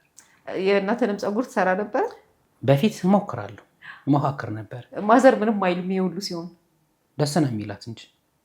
ይገርሙ እናት ናቸው ግን። ብዙ እናቶች እኮ ማንም በሌላ የሆነ ለሴትና ለወንድ ብለው የሚሰጡት ሮል ስላለ አሁን ፀጉር ብትፈታ ላይደብራቸው ይችላል ምናምን፣ ግን ፀጉርሽን ልስራሽ ስትል ያን ያህል መቀበላቸው ይገርማል። እናቴ እዚህ ነበረች ድሮ ከመወለዳችን በፊት እዚህ ነበረች። አዲስ አበባ ታላቅ ወንድሜንም ወልዳ እዚህ ነበረች። ታውቀዋለች። ትንሽ እንትን ነች፣ ሰልጠን ያሉ ናቸው። ሰልጠን ያለች ነች እና ለነገሮች እንትን አትልም፣ ብቻ መስራትን ነው የምታየው እሷ እንጂ። ከዛ እዚህ መጥቼ እየሰራሁኝ የሞካከርኩኝ እህቶቼ ምናምን ቤተሰብ ጋር ነው እንዳልኩሽ የኖርኩትና እነሱ ጋር ምናምን እንደዚህ ሞካክር ነገር ነበርና ከዛ ቀጥታ ወዴት ነው የገባሁት? የመንገድ ጥርጊያ ክፍት ጊዜ ከሰዓት ስልጠና ነው የገባሁት ፀጉር ቤት ስሰለጥን። ሹሩባ አልሰለጠንኩም፣ ካክስ ነው። ከዛ ያቸው ነበር ሹሩባው እንዲህ ከሩቅ ሲሰሩ። ውይ በጣም ቀላል ነው አልኩ። ውይ በጣም ቀላል ሞከርኩት። ቀላል ነው፣ በጣም ቀላል ነው ሹሩባ። ትዕግስት ይፈልጋል ይመስለኛል። አይፈልግም፣ ከለመድሽው አይፈልግም። ለመማር እንዴት መሰለሽ፣ ይሄ አንዳንዴ ስንማር ካምፓስ የተማርንበትን ደስ ብሎ ነው አይደል የምንማረው። የምንፈልገው ይሄ ሚዲያ አንቺ ስትጠቀሚ ፈልገሽ ነው የምትሰሪው። የምትፈልጊው ነገር ከሆነ ምንም ነው የማይከብደው። አንዳንድ ሰው ኧረ እኔ ይከብደኛል ብለን መጀመሪያ ስለምናሳምነው ነው እንጂ የሚጫነን ምንም ነው የማይከብደው። የሚገርም ነው። እናትህ ዩኒቨርሲቲ ገብተህ ተመርቀሃል፣ የሚጠብቁት ነገር አለ ወጥተህ ወይ? በእርግጥ ትንሽ ዘመናዊ ሰው ናቸው ብለኸኛል። ምንም ቢሆን ግን ልጅ በተመረቀበት የሆነ ቢሮ ሄዶ እንትን መስሪያ ቤት ነው የሚሰራው፣ በዚህ ፖዚሽን ነው የሚሰራው ሲባል እንደ ቤተሰብ ደስ ይላቸዋል ይመስለኛል። እዚህ ሙያ ላይ እንዳለ መቼስ ያውቃሉ። ምን ተሰማቸው? የእሳቸው ምላሽስ ምንድን ነበረ? አንዴ መታ፣ የዛሬ 2 ዓመት መታ ነበርና አየች። ስታይኝ ይሄ ጠላ ጋር ያለውን ቆይታዬን አልወደደችው። ከበዳት ለራሷ። ያው እሳቸው ስለሚያውቁት ጠላ እየጠመቁ ስላሳደጓቸው። ከዛ ደግሞ ያኔ እሷን በነበረችበት ጊዜም አዲስ አበባ ስንል የምንሰጠው በተለይ ከክፍለ ሀገር የሚመጡት አዲስ አበባ ነው ቃባ ነገር ይመስላቸው እና የሚለፋ የሚደከም ደግሞ የዚህ አይነት ስራ የሚሰራ ይሄ የክፍለ ሀገር ስራ ነው፣ እንደዚህ አይነት ስራ የሚሰራ ምናምን አይመስላትም። እና ትንሽ አዘነች እና የሆነ ጊዜ እንደዚህ ሶሻል ሚዲያ ላይ ምናምን ስታይ የሰው ምላሽ ኮሜንት ምናምን ስታይ ስታነብ ምናምን ነገር ደስ አላት። በቃ አሁን ማንንም እንዳትሰማ ዝም ብለህ ስራ ሰው ለካ በአንተ ደስተኛ ነው። አትሊስት ትንሽ ሰው እንኳን ይማርበታል። መስራት እንደሚያስከብር ትንሽ እንትን ብላለች። ስለዚህ አሳምነሃል በስራ አሳምኝ ቤት እዛው ፋሚሊ ያሉት በሙሉ አሳምኝበታለሁ። እንደዚህ አይነት ስራ መስራት ተጽዕኖ አሳድሮብኛል ህይወቴ ላይ የሆነ ነገር አሳጥቶኛል፣ የሆነ ነገር ላይ እንድፈተን አድርጎኛል የምትልበት አጋጣሚ አለ? ምንም ነው ያላሳጡ። እንደውም ብዙ ሰው አትርፌበታለሁ። ብዙ ሰው ከጎን የሆኑ ሰዎች ብዙ ናቸው በዚህ ስራ ምክንያት። ያ አንተ ጠንካራ ነህ ጎበዝ ነህ የሚሉ እነሱን ነው የማየው። ያ እነሱ ሰዎች ናቸው እኔ ደግሞ አክብረውኝ የመጡት አይደለ ሰው። እነሱን ሰዎች አትርፌ የሚገርምሽ ምግብ ሰርቼላቸው ትላልቅ ሰርጎችን ሰርቼ ከዛም በኋላ ያለውን ቆይታቸውን ነው እንደውም የምወደው እንደ ቤተሰብ እንደ ልጅ። ከዛ ላይ ደግሞ በጣም ደስ የሚል አይደለም ላጣበት ብዙ ሰው አይጠብቀኝም ሲሄድ ይሄ ነው እንደሚሰራልሽ ምናምን። የኛ እናቶች ደግሞ ከወበሮች ናቸው። የኢትዮጵያ እናቶች በጣም ባለሙያ ስለሆኑ ቶሎ ነው እንትን የሚሉት አያያዝሽ ምናምን አይተው ኢሚዲየትሊ እንትን ይሉሻል፣ ቦታውን ይለቁልሻል። እና ግን ገና ሲያዩሽ ልጅ ይሄ ሊሰራ ነው ይላል። እዛ ላይ ወንድ ነኝ እንዲረ ምን ሆነሽ ነው ምናምን ይሏታል የሰፈር ሰው ምናምን ነገር። ችግር የለውም እኔ በደንብ አውቀዋለሁ ምናምን ነገር። እዚህ አጋጣሚ ማመስገን እፈልጋለሁ። አምነው ነው ቲክታክ ላይ የሚጠሩ። በእርግጥ አብዛኛውን ሰው በሰው ነው አሁን ላይ። ይሄ ምንድነው ከዛም ከሚዲያውን ባሻገር የቀመሰው ሰው ነው እንትን የሚለው የሚያስተላልፈውና እነዚህን ሰዎች አተርፌበታለሁ። ስለዚህ አላዘንኩበትም በስራዬ። ምን ቀይር ያለው ብለህ ታስባለህ? ሶሻል ሚዲያ ላይ ስታጋራ የሚያዩ ሰዎች አሉ በአንተ እኔ እችላለሁ ለካ መስራት ብለው የሚነሳሱ ይኖራሉ። በዚህ አንጻር የተቀበልከው ፊድባክ አለ? አንተን አይቶ የሆነ ስራ የጀመረ ወይ ለሆነ ነገር መነሳሳት የፈጠርክለት ፖዚቲቭ የሆነ ምላሽ ፐርሰናሊ አንተ ጋር የሚመጡ ምላሾች አሉ? በጣም ብዙ ሰዎች ደውለውልኛል። አይደለም ወንዶቹ ሴቶቹ እኛ ራሱ አፈርናል። እኛ ራሱ አንሰራም እና ያንተ ደስ የሚል ነገር ነው። በጣም ጎበዝ አንተን አይቼ ከዚህ በኋላ እኔ ስራ ሁሉ አልመርጥም። ብዙ አማራጮች ቀርበውልኛል እና እንትን እያልኳቸው ነበር። አሁን ግን አንዱ ላይ እንትን ማለት እንዳለብኝ አምናለሁ። አንተ ይህን መስራት ከቻልክ እኔ ያን ላለመስራት ምንም ምክንያት የለኝም። በጣም ብዙ ነው የሚደውልልኝ። ከዛ ላይ ደግሞ እንደ ሀሳብ እኔ እንደውለው እንዲህ ብትለን እንደዚህ ብታመክረን ይገርመኛል። እንዳንተ ምከረን ስትባል ይገርመኛል። ግን ያው አትሊስት ቢያንስ ትንሽ እንትን ስላልኩባቸው ስለቆየሁባቸው እንትኑ ይገባኛል። ይሄ ምንድነው ውጤቱም ድካሙም ስለሚገባኝ ከዛ አንጻር ነግራቸው ነገር ይኖራል። ያ ምን ማድረግ እንዳለባቸው እንዴት መሄድ እንዳለባቸው ከማውቀው እንትን እላለሁ። እሱ ለእኔ ራሱ ትልቅነት ነው። ለሰውም ተረፍክ። በጣም እኮ ደስ የሚል ነገር። በነገሮች ላይ ይሄ ምንድነው ተጽዕኖ ፈጣሪ የሚባሉ ሰዎች እንዴት አይነት እንደሆኑ እኔ አላውቅም። ተጽዕኖ ፈጣሪ ብዙ ጊዜ ምን ስለው ይሄ በጣም ምንድነው በካፒታልን በምንም ያደገ የበለጸገ ሰው ነው በቃ ተጽዕኖ ፈጣሪ ምናምን። ለእኔ ግን እሱ አይደለም ተጽዕኖ ፈጣሪ። እኔ በራሴ እንደነገርኩሽ ቆርቆሮ በቆርቆሮ ተከራይቼ ነው የምኖረው። መንገድ ጽዳት ነው የምሰራው። ጠላ እየጠመኩ ነው የማድረው። በቃ ይሄ ምንድነው ጥቃቅን ስራዎችን ነው ሰርቼ ወደ ብዙ ወንድሞቻችን እኮ አሉ አሁን በስደት ሀገር ላይ ያሉ የሚሰቃሉ። ያንን ብር ቢያገኙት ኑሮ እዚህው ላይ ሰርተው መቀየር የሚችሉ ብዙ እንትን የሚባሉ ሰዎች አሉ። ገብቶሻል? የዛን አይነት ልክ እኔ የመውጣት ፍላጎቴ እንዳለ አስቢው። እንደዛ ሄጄ ቢሆን ኖሮስ ራሴ የሚፈጠረው ሰው እግዚአብሔር ይመስገን አሁን ባለውበት ይሄኛውን ተጽዕኖ እየፈጠርኩ ነው። አትሊስት እኔ ራሴ እንትኔን አሸንፌያለሁ፣ ኑሮዬን አሸንፌዋለሁ። በፍጹም ደግሞ ያሸንፈኝ እኔም ሳልበላ አላድርም፣ የቤት ኪራይ ሳልከፍል አላድርም። ያ ደግሞ የምትጨነቅበትም አይደለም። የምትከፍለው ሰርተ እንደምታገኝ ታውቀዋለህ። በቃ ከዚህ ውጭ ደግሞ ይሄ ትርፍ ነገርም አልፈልግም። ይሄ አልጠላውም፣ ግን ይሄ ለምን እንደዚህ አልሆነልኝም፣ ለምን በዚህ ልክ እንዲህ አልሆንኩ ምናምን ከራሴ ጋር መፎካከር፣ ራሴን ማጠንከር፣ ራሴን የተነሳውባትን አስቤያለሁ። ከዛ የት እንደምደርስ ደግሞ እግዚአብሔር ይፍቀድ። አሁን ባለውበት ግን እግዚአብሔር ይመስገን። እሱ የፍቅር ህይወት ውስጥ ገብቶ አያውቅም? በእውነት እንዴት መሰለሽ እናቴ ዋጋ የከፈለችልኝ እናት ስለነበረች መኖር የምፈልገው መጀመሪያ ለእናቴ ነው። እናቴ ያማት ነበር በፊት፣ አንገቷ ላይ እጢ ነበረባት እና ለምን ሰርጀሪ አትሰሪ ምናምን ሲሏት እንዴ ልጆችን ሳላስመርቅ የምትሞት ሁሉ ነው ይመስላል እንዲህ ሳላደርግ እያለች ነው። ከዛ እግዚአብሔር ይመስገን አሁን ባለውበት ለእናቴ ቢያንስ ቡና እንኳን መግዛት እየቻልኩ ለእናቴ ትንሽ ቀን ኑሬ የህይወታችን ፍጻሜ እኮ ነው። የህይወታችን ፍጻሜ ትዳር ብለን መጨረሻ ላይ አይናችን ማየት ቤተሰብ መመስረት ምናምን እሱ ነው ህይወታችን ላይ የሚያስፈልግ መጨረሻው ግባችን እሱ ነው። እሱ ነገር አይቀርም። ግን ልጁኛ አይደለም። ግን ደግሞ ገና ነኝ። ብዙ አያስጨንቀኝም።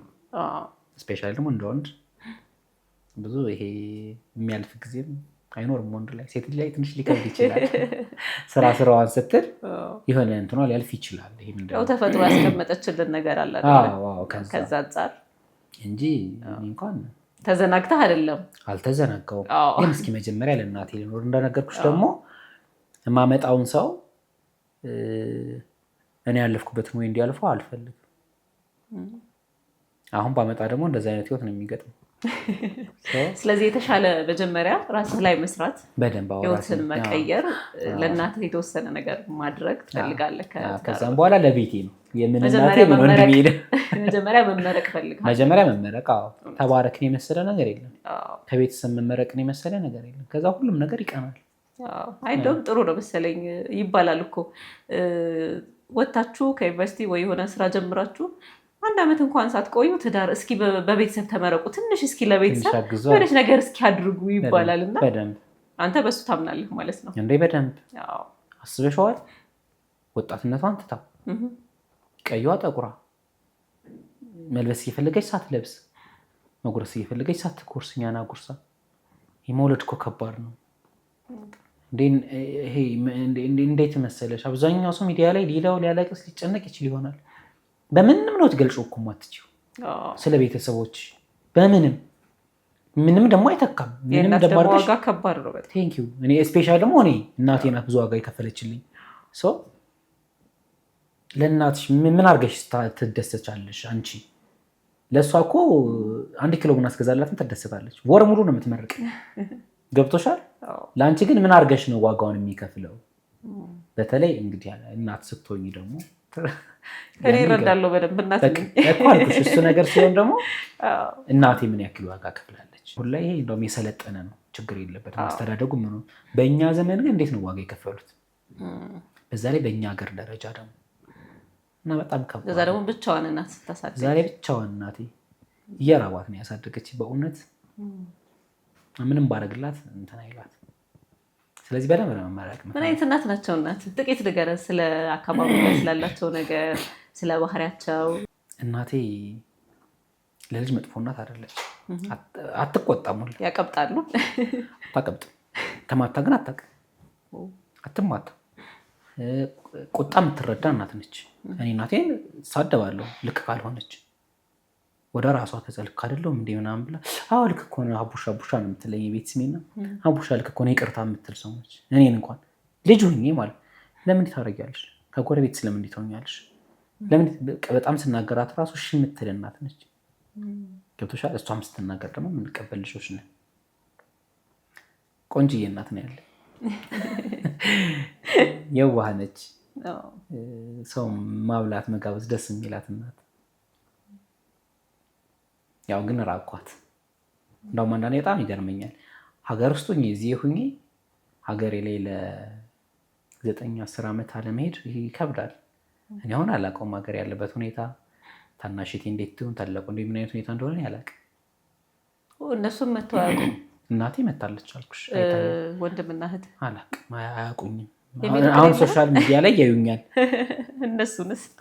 እነሱን የሆነ ጊዜ ሀገሩም ትንሽ ሰላም አልነበረም እና ይሄ ኢንተርኔት አልነበረም እና ቪዲዮ እንኳን አውርተን አናውቅም። እኔ አንተ አይቻቸው አላውቅም።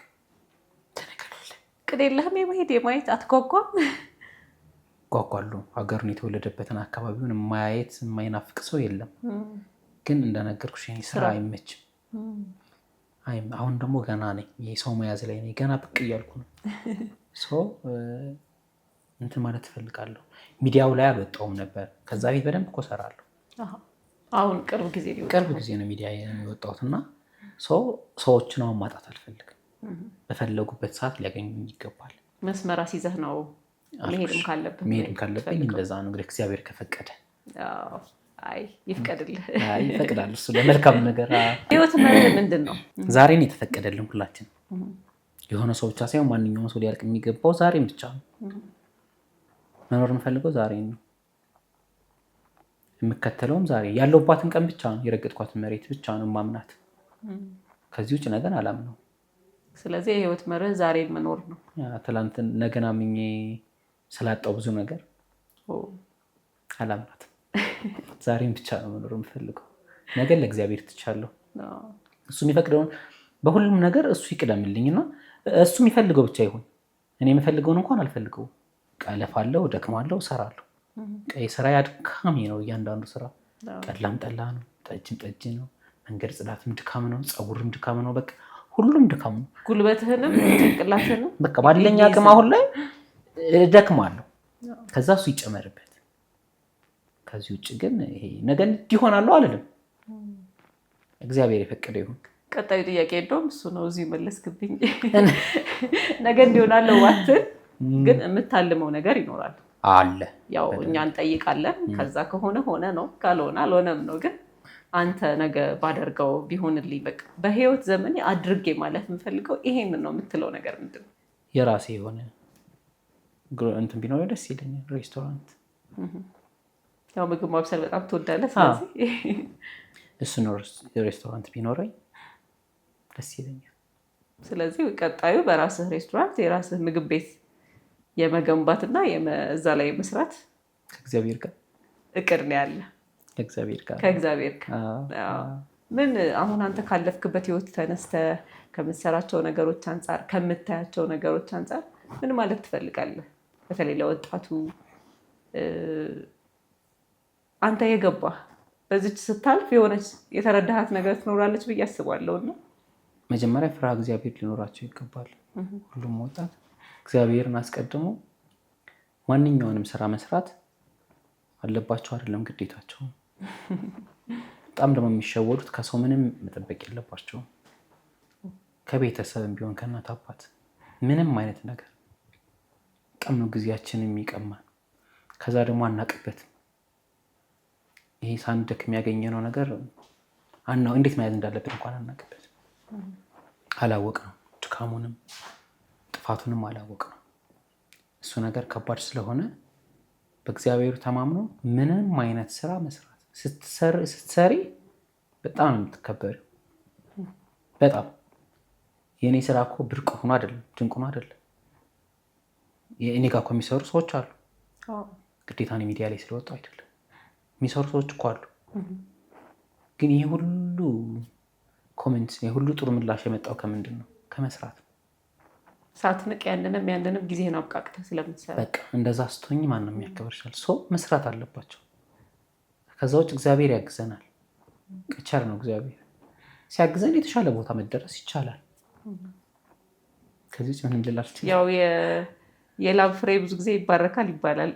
በደንብ ደግሞ ደስ ይልሻል እንጂ ኩራትሽስ እንደ ምን ሆነሽ ነው? በጣም ኮንፊደንስ ነው የምትሆኘው። የራስሽ ነዋ፣ በራስሽ ነው ያመጣሽው። ደክመሽበታል። 100 ብር ያስደስትሻል ደክመሽ። እኔ 200-300 ብር የፀጉር የሚከፈለኝ እንዴት ደስ እንደሚለኝ ሰው ቢሰጠኝ ግን ሰጥቶኝ ነው በቃ ደስ አይልሽ? ግን ሰርተሽ አስለው እንዴት ደስ እንደሚልሽ። ይበረክታል ደግሞ ይባረካል። ጊዜህንስ ግን እንዴት ነው ማኔጅ የምታደርገው? ጊዜን ማኔጅ የማደርግበት ይደራረባል ስራ በደንብ። እንዴት ነው የምታስታርቀው? አንዳንዴ አሁንም እንትን የምለው እኔ ችዬ አይደለም ይሄን ስራ የምሰራው፣ እግዚአብሔር ስለፈቀደልኝ ነው። አሁን ሲገጥመኝ አንዳንዴ ቅዳሜም እሑድም ድግስ ይገጥመኛል። አርብ ነው የሚጀምረው። አርብ አዳሬ ስሰራ ውላለሁ፣ አድራለሁ።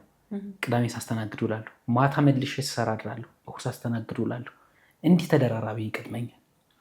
ከእንቅልፉ ምኑ ማጅራቴን ሲይዘ ምናምን ይታወቀኛል። በቃ ይሄ ከአእምሮ በላይ ሲሆንብኝ እና ይሄን እንድችል ያደረገኝን እግዚአብሔር ነው የማመሰግነው። የምትመልሰው ስራ የለም ማለቴ እስከቻልክ ድረስ አልመልስም። ግን የምመልሰው የተደራረበ ነው። እሑድን ከሆነ አልችልም። የቀደመውን ነው የማስቀድመው። ገብቶሻል? የቀደመውን የተሻለ ብር እኮ የሚመጣ አይሆንም። አንዴ ነው የምትነጋገሪው። ገብቶሻል? እሱም ብቻ ነው እንጂ ማለት አስቀድሞ ሌሎችን አስቀድማለሁ። ከዛ ውጭ ደግሞ ሙሉ ከሰዓት ጋር ከእሳት ጋር ነው የምውለው፣ ከአፈር ጋር ነው የምውለው። ከፀጉር ጋር ነው የምትውለው። ሁሉም ፈታኞች ናቸው። ለሰውነትሽም ለምንሽም የማይመች ስራ ነው፣ ግን ይህን ሁሉ እንድችል ነው ያደረገኝ የእግዚአብሔር ስራ ነው። ገርም ነው። በጣም ትልቅ ስራ ተቀብለ ትልቅ ብር የሰራህበት አጋጣሚ አለ? በተለይ ስትጀምር አካባቢ በቃ ትልቅ ሆኖብህ ስራውን ብሩ ምናምን የደነገጥክበት ወይ የተደሰትክበት? ብሩ ሳይሆን ያስደነገጠኝ ሰው ህዝብ ድግሱ 1000 ሰው ሆነብኝ ሲነገረኝ። 3 ልጇን ነው በአንዴ መልስ የጠራቸው። የ3 ልጇን መልስ እና የቤቷ ምርቃን ነው። እሱ ደነገጥኩ። አንደኛ የዛኔ ገና ጀማሪ አካባቢ ነኝና እንትን ይሄ ሰው ውስጥ አስዩ። ከዛ መጥቶ ሲገባ ህዝቡ ይሄ ጩኸቱ ራሱ ጮኸብኝ። ጩኸቱ ጮኸብኝ። ደስ ይላል በእውነት ይሄ ምንም የማይሰማው ጩኸት በቃ በጣም እንትን ያለኝ። ከዛ ግን እግዚአብሔር ድንቅ ነው፣ ይቀድመኛል ከመንገዴ በየመንገዴ ሁሉ። ምንም ነገር ነው ኃላፊነት አባ ኪሮስ ቅደምልኝ እያልኩ ነው የምጀምረው እና እግዚአብሔር ይቀድምልኛል በየመንገዴ ሁሉ። ተወጣኸው በድል በጣም ደስ ብሏል። በቃ ደስ ብሏል። እኔ በጣም ደስታቸውን የምረዳው ከቲፓቸው ነው። በቃ ከቲፓቸው ትልቁ ቲፕ የተቀበልከው ክፍያው ይቀርሽ፣ ቲፑ ላይ እናወራ። ቲፑ ስንት መሰለሽ? የዛኔ ቲፕ ያደረገችኝ 4000 ብር ነው ቲፕ ያደረገችኝ እና ቆይቷል። እሱ እኮ ስንት ዓመት መሰለሽ? ስራ ሰርተህ ነው 4000 ብር ቲፕ የሚሰጥበት ስራ ነው ለካ የምትሰራው። ኖ ያኔ እንዴት መሰለሽ? አንደኛ ነገር ስትዋዋይ ምን አለ መሰለሽ? ወጥ ትዋዋያለሽ። ወጥ ምግብ ነው የምትዋዋይ። ከዛ እኔ ደስ የሚለኝ እንትን ምን አለ መሰለሽ? ማድረግ የምችላቸውን ነገር አደርጋለሁ ከጎን። ገብቶሻል? አሁን የዛኔ ምግብ ጠጅና ምግብ ነበረ እንትን ያለች ማቅረብ እዛው ነው የተሰራላት ቤቷ ላይ እየሄድኩ ነው ጠጁን የምጥልላት እና ጎን በጎን ግን ጠላውንም እንደዚህ ታረጉት እኔ ጉልበት ባላወጣበትም ሙሉ ፕሮሰሱን እዛው ላይ እንትን ብያቸው ሀሳብ ሰጣቸው። የምችለውን ነገር አሲስት ምንም ችግር የለውም። ኦልሬዲ ሂጃለሁ ከዛ ቤት ለጠጁ ለምን ብዬ እዛው ይበላሽላቸው ማለት አልችልም። እዛ ጋር የቆምኩት እኔ ነኝ። ሰው ያልሹ ነው ሰው የሚገምተው ይሄ ልጅ ነው የሰራው። ደግሞ የምታውቀው ነገር ነው። ማውቀው ነገር አይጎል ከኔ የሚጎል ነገር የማወጣው ነገር የለኝም። ምናልባትም ከዛም አንጻር ሊሆን ይችላል። የምነግርሽ ነገር ከሀገር ውጭም ሀገር ውስጥም ያሉ የኢትዮጵያ ሰው በጣም ደግ ነው። በጣም የተማርኩበት በሰው ተስፋ ቆርጬ ሰው እንደሚያስፈልገኝ ያወቅኩበት በማላውቀው ሰው ነው። ምን አጋጣሚ ነበር? እንዳልኩሽ በጣም ብር አስፈልጎኝ ነው ያኔና ከውጭ ስልክ ተደውሎልኛል። ከአቡነ ኪሮስ እንደወጣሁ ነው ይዛኔ ጸልዬ እንዳልኩ የሆነ ስልክ ምናምን ብዬሽ ከዛ ተደውሎ አካውንተንት ተብዬ ተላክልኝ። ማታውቀው ሰው ነው? አላውቃቸው፣ 2 ሰዎች አላውቃቸው። የት ነው ያገኙት? ይመስለኛል ዩቲዩብ ላይ ነው። ቆይታ ነበር ልክ ሚዲያ ላይ ቀርበህ ነበረ ስለ ስራው እናወርቼ ነበርና ሰው በዚህ ልክ ደግ ነው። አያውቁህም ግን በቃ በአድናቆት ነው እንዳድናቆት ነው የላኩልህ ያን ብር? አዎ አያውቁም። ምን አረክበት እንደው ያ ብር? ያኔ ቤት ልከራይ ነበር እንዳልኩሽ። ወተህ ብር ትፈልግ ነበር? ብር ፈልግ ነበር እና ቲቪ እና ሶፋ ገዛሁት። ምን ያህል ብር ተልኮልህ ነው? ሶፋው ይሄ እንዴት ልበል በጣም እንትን አይደለም። በጣም እንትን አይደለም። ቅንጣ ይሄ ምንድነው በጣም ቀለል ባለ እንዴት ነው 3 ሰው የሚይዝ አለ 6000 ብር የሚሸጥ 3 ሰው የሚይዝ እሱን 2 ገዛው። ቲቪ 32 ኢንች ቲቪ ገዛውበት። በቃ የምፈልገውን ነገር አድርጌበታለሁ። ይሄ ምንድነው ያየሁበት በሰው ተስፋ እንዳልቆርጥ መልሶ እግዚአብሔር ያስተማረኝ መንገድ ነው። ከዛ ውጭ ደውለው በጣም ነው እንትን ያሉ ሰፖርት ያደረገ አበረታቱ። ከጎን ነን ብዙ ሰው ግዴታ እኮ በሳንቲም አይደለም የሰው ልጅ። እኔ እኮ እዛ ሀገር ሆኖ የኔ ስራ አስደስቷቸው መደወላቸው በራሱ ላይ ትልቅነት ነው። ቅንነትም ይጠይቃል። ምን አገባት በቃ አይታ ደስ ብሏቸው አይቷቸው ጎበዝ ወይ ሲገርም ወይም የዛው ላይ እንትን ላይ ኮመንት ላይ የሆነ ነገር ብላ ከመውጣት ትችላለች። ሆይ ስልኬን ይዛ ምናምን ቃል እንደሚሰብረው ሁሉ ደግሞ ይጠግናል። በደንብ ያለበት እሱ ነው። ሰው ለካ ለሰው መድኃኒቱ ሰው ነው የሚባለውን እዛ ላይ ነው ያወቅኩት። ሰው አጥቼ ሰው አግኝቼበታለሁ። የአዲስ አበባ ሰው ደግ ነው፣ እግዚአብሔርን ደግ ነው። ስላዘዙኝ ነው፣ ስላሰሩኝ ነው። ደግሞ ይሄ ከመታገዝ ይልቅ ሲያዙሽ ጥሩ ነው። በደስታ ነው በቃ የምትቀበይ ሁሉ በቃ ሰርተሽ ተመስግነሽ ነው። ከዛ በጣም ወደው ደግሞ የአዲስ አበባን ሰው አዘውኝ አይደለም የሚጠፉት። ከዛ ቤተሰብ እንሆናለን። ከዛ ፕሮግራም አለን ትመጣለህ፣ እንደዚህ አለን፣ ና እስኪ ቁርስ እራት አለን። ይሄ ወይኔ እግዚአብሔር ሆይ በቃ እኔ በህይወቴ በጣም እንዲኖረኝ የሚፈልገው አባት ነው። ባይወልደኝም ስቲል ነው አሁን አባት የሚባል ነገር እንደ አባት የማውቀው ሰው ቢኖር ደስ ይለኛል። እየፈለግኩ ደግሞ ብዙ አጥቻለሁ። ገብቶሻል? እየሞከርኩ እንትን እያለኝ ማለት ነው። እና የማገኛቸው ሰዎች በራሱ ይሄ እናትም አባትም ነው የሚሆነው። እስቲል አሁንም ግን አባት እንዲኖረኝ የምፈልገው አይነት ጊዜ ላይ ነኝ። ይሄ አባት አለው ይሄ ደስ ይለኝ ነበር። አንደኛ ነገር አባቴ በህይወት እያለም ሌላ ሀገር ስለሚኖር ስለ አባትነት ፍቅር አላቅም። እናቴ እንዲህ ነች፣ አባቴ ደግሞ ምን አይነት ሰው ነው፣ ምን አይነት ፍቅር ይሆን? ሶስቱን ነገር ሁላ ራሴ ለመቅረጽ ሞክሬያለሁ ከምኖርበት ሁኔታ አንጻር። ቀሱ ለእኔ አባቴ እንዲህ ሆንልኝ እንዲባረክ ምናምን እያልኩኝ ራሴ እንትን። ከዛ ግን ይሄ ምንድነው እኔ ብቻ ነኝ ጊዜ ማባክነው፣ ከሁለቱም ወገን ካልሆነ ደስ አይልም እንጂ እግዚአብሔር ይመስገን የአዲስ አበባ ሰው በጣም ጥሩ ነው። እኔ በብዙ መንገድ አግዘውኛል፣ አበረታተውኛል። ስለዚህ ያሹ ጥያቄ አሁን እንደው አባት ቢመጣልኝ ነው በአንድም በሌላ እግዚአብሔርን የምሬ ነው። በጣም ነው ደስ የሚለኝ። አባ ማለት ደስ ይለኛል፣ አባቴ ማለት ደስ ይለኛል። አይ ቲንክ የጎደለህ ነገር ያ ነው ስታድግ። ይሄ ከፋይናንሻል ችግሩም ከእናትህ ከኑሮ ጋር ግብግቡን በላይ ሲገባኝ እና ስረዳ የአባትነት ፍቅር አላገኘህም ስታድግና። እሱም አላገኘውም። እናቴም ደግሞ ተጎድታለች። የትዳርን ጣም አታውቅም። በቃ ተጋቡ ቲንክ ይመስለኛል። ይመጣል ይሄዳል፣ ይመጣል ይሄዳል። ይሄ በዓላት ራሱ አብረን የዋልንባቸው ቀናቶች አላስታውስም። ከዛም ሞተ። በቃ እኔ ባቀው ስሜቱን ባቀው ለወደፊቱ እኔ ምን አይነት አባት ነው የምሆነው ደስ ቀና አለ ሁሌ ሆነ አባዬ ምናምን ሲባባሉ ሳያቸው ወይ ታድለው እላለሁ። አባት እንደዚህ ይገርመኛል። እና ብቻ እስኪ እግዚአብሔር ይፍቀድ ይኖረኛል ደግሞ እግዚአብሔር ጋር። በእርግጥ እግዚአብሔር አባቴ ነው፣ የማይተውሽ የማይቀየርብሽ፣ ከእናትም ከአባትም በላይ የሆነ አምላክ ስላለኝ ብዙ እንትን አላለኝ። ያው ይሄ የምትነካው የምትዳስሰው ያ ደግሞ እንደ ሰውኛ ነው እንጂ ከእግዚአብሔር በላይ ከጎንሽ የሚሆን ሰው የለም። በውድቀትሽም በመነሳትሽም በማጣትሽም በማግኘትሽም ከጎንሽ የሚኖረው እግዚአብሔር ብቻ ነው። እኔ በቃ ብዙ ቦታ እንትን ብያለሁ። ይሄ በደንብ ነው በቃ እንትን ያልኩት የተመካውበት። ምን አለ ያኔ መመካት ብጀምር፣ ያኔ ከካምፓስ እንደወጣው ምን አለ እሱን ይዤ ቢሆን ኑሮ ነው ያልኩት።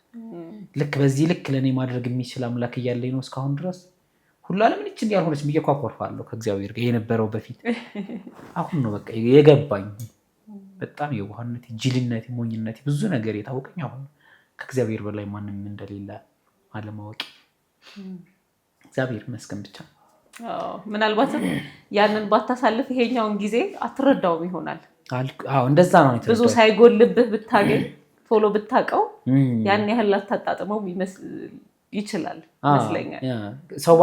ሰው ጋር ባትቀያየሚ ሌላ ሰው ጋር ተቃይመሽ ይሄኛውን ሰው ስታገኝ ሌላም ሰው እንዳለ ትሰያለሽ አይደለ? ሰው ያንን ማለፌ ለዚህኛው ጥሩ ባክግራውንድ ነው። በዛኛው ወገን ደግሞ አለመደረጉ በእግዚአብሔር ሲሆን ደግሞ እግዚአብሔር እንድታመሰገኝ ያኛው ባክግራውንድ ነው ልሻል። ሰው ያለፉት ነገሮች ሁሉ ለመልካም ናቸው፣ ለበጎ ናቸው። በዛ ላይ ማድረግ በምችልበት በወጣትነቴ በልጅነቴ የተረዳ ያ ከዚህ በኋላ ይሁን ቢባል ግን እንደዚህ አይነት ታሪኮች አይሆኑማ። እዚህ በኋላ ቢሆን ያመኛት ነገረኛም ትሆኛለሽ በእያንዳንዱ ነገር ያኔ ልጅነትም ስለሚያሸንፍሽ ምንም እንትን አይለው። ከዚህ በኋላ ግን ድብሌ ነው ነገሮችን የምታያቸው፣ ትናንሽ ነገሮችን አታሳልፊ።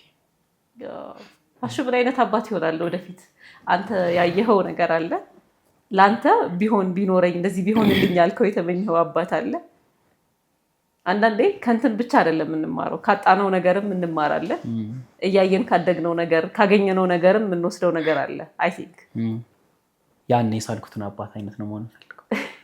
እኔ የሳልኩትን ምን አይነት አብዛኛው ተገልጿል። እንግዲህ ቲክታክ ላይ በደንብ ኮመንት ላይ አለ የአባት የምፈልገው አባት እኔ ስሰራ ሹሩባ ልጆቹን የተጻፉ አይነት አባት የተጻፉ አይነት ባል እንስማዋ። የኛ ኦዲየንስ ሌላ ስለሆነ እኔ የምፈልገው ምን አይነት መሰለሽ መሆን የምፈልገው ነፃ ማድረግ ልጆቼ በራሳቸው የሚተማመኑ ሚስጥረኛዎቼ እንደ ጓደኛ የሚያወሩኝ በእያንዳንዱ ስተታቸው፣ በእያንዳንዱ ማግኘታቸው፣ በእያንዳንዱ ውድቀታቸው፣ በእያንዳንዱ ጥቅማቸው በሙሉ እኔ ያለሁበት እኔ የማውቀው እኔ የምሰማው እኔም ብቻ አይደለሁም እናቲቱ ይሄ ቤተሰብ ምንሆን ጓደኛ ነው መሆን የምፈልገው። ጓደኛ የምንሆን አባት እናት እንደዛ አይነት አባት ነው መሆን የምፈልገው። አባ እንዲህ ላደርግ ነበር እንዲህ በቃ በደንብ የማትደባበቂው አይነት አንዳንዴ ጓደኛሽ ከምታረጊው ኮሚኒኬት አለ አይደለ ላይክ በቃ አባትሽን እንደ ጓደኛሽ ነው ቁጥር ጓደኛ እንዳይኖራት አይደለም እንዳይኖራቸው አይደለም እንደዛም አይነት አባት ከብዙ ጥፋት እንትን ይላል ይሸፍናል ይመስለኛል። ያ እንደዛ ቢሆን ደግሞ ወደ የተሻለ ነው። አሁን እናትና አባቶች ልጆቻቸውን በደንብ ቢያቀርቧቸው ቢያወሩ እንዲድፕሊ እንደ ልጅ እንደ እናት እንደ አባት ብቻም ሳይሆን እንደ ጓደኛ ቢያወሩ አንደኛ የሆነች ጓደኛ ነበረችኝ እና ሁልጊዜ ትለኛለች። አሁን ካምፓስ ሌክቸር ነች ወደ ዲላ ዩኒቨርሲቲ እና እሷ የኔ ባች ነች። ከኔ በላይ እህቷ አለች እና አባቷ ምን ይላታል እንዲህ ሲያወሩ ባልና ሚስቶቹ አባቷን ነው የምትሰማው። ትልቋን ነው እንጂ ትንሿን እንኳን አምንባታለሁ እንደዚህ አይነት ስራ አትሰራም ይላል። የሆነ ስራ ነበር እንደዚህ አይነት ስራ አትሰራም ትሰራዋለች እኮ ያንን ስራ ልጅቷ እንደዛ በጣም እምነት ስለጣለባት ብቻ ቆመችው። ይሄ ምንድነው አባት በጣም እርግጠኛ ሲሆንብሽ ሲያቀርብሽ ሲያምንህና እርግጠኛ ሲሆንብህ ለዛ ሰው ስትል የምታደርጋቸውም ነገሮች አሉ። በቃ እንዲያፍርብሽ አትፈልጊም። ባመነሽ ልክ መቆየት ትፈልጊያለሽ እና በጣም ነው እንትን ያለኝ ያኔ እንኳን የሳበኝ። ከዛ እሷ መጣ አንተ ባባዬ እኮ እንዲህ ያለኝ ምናምን ነገር አለች።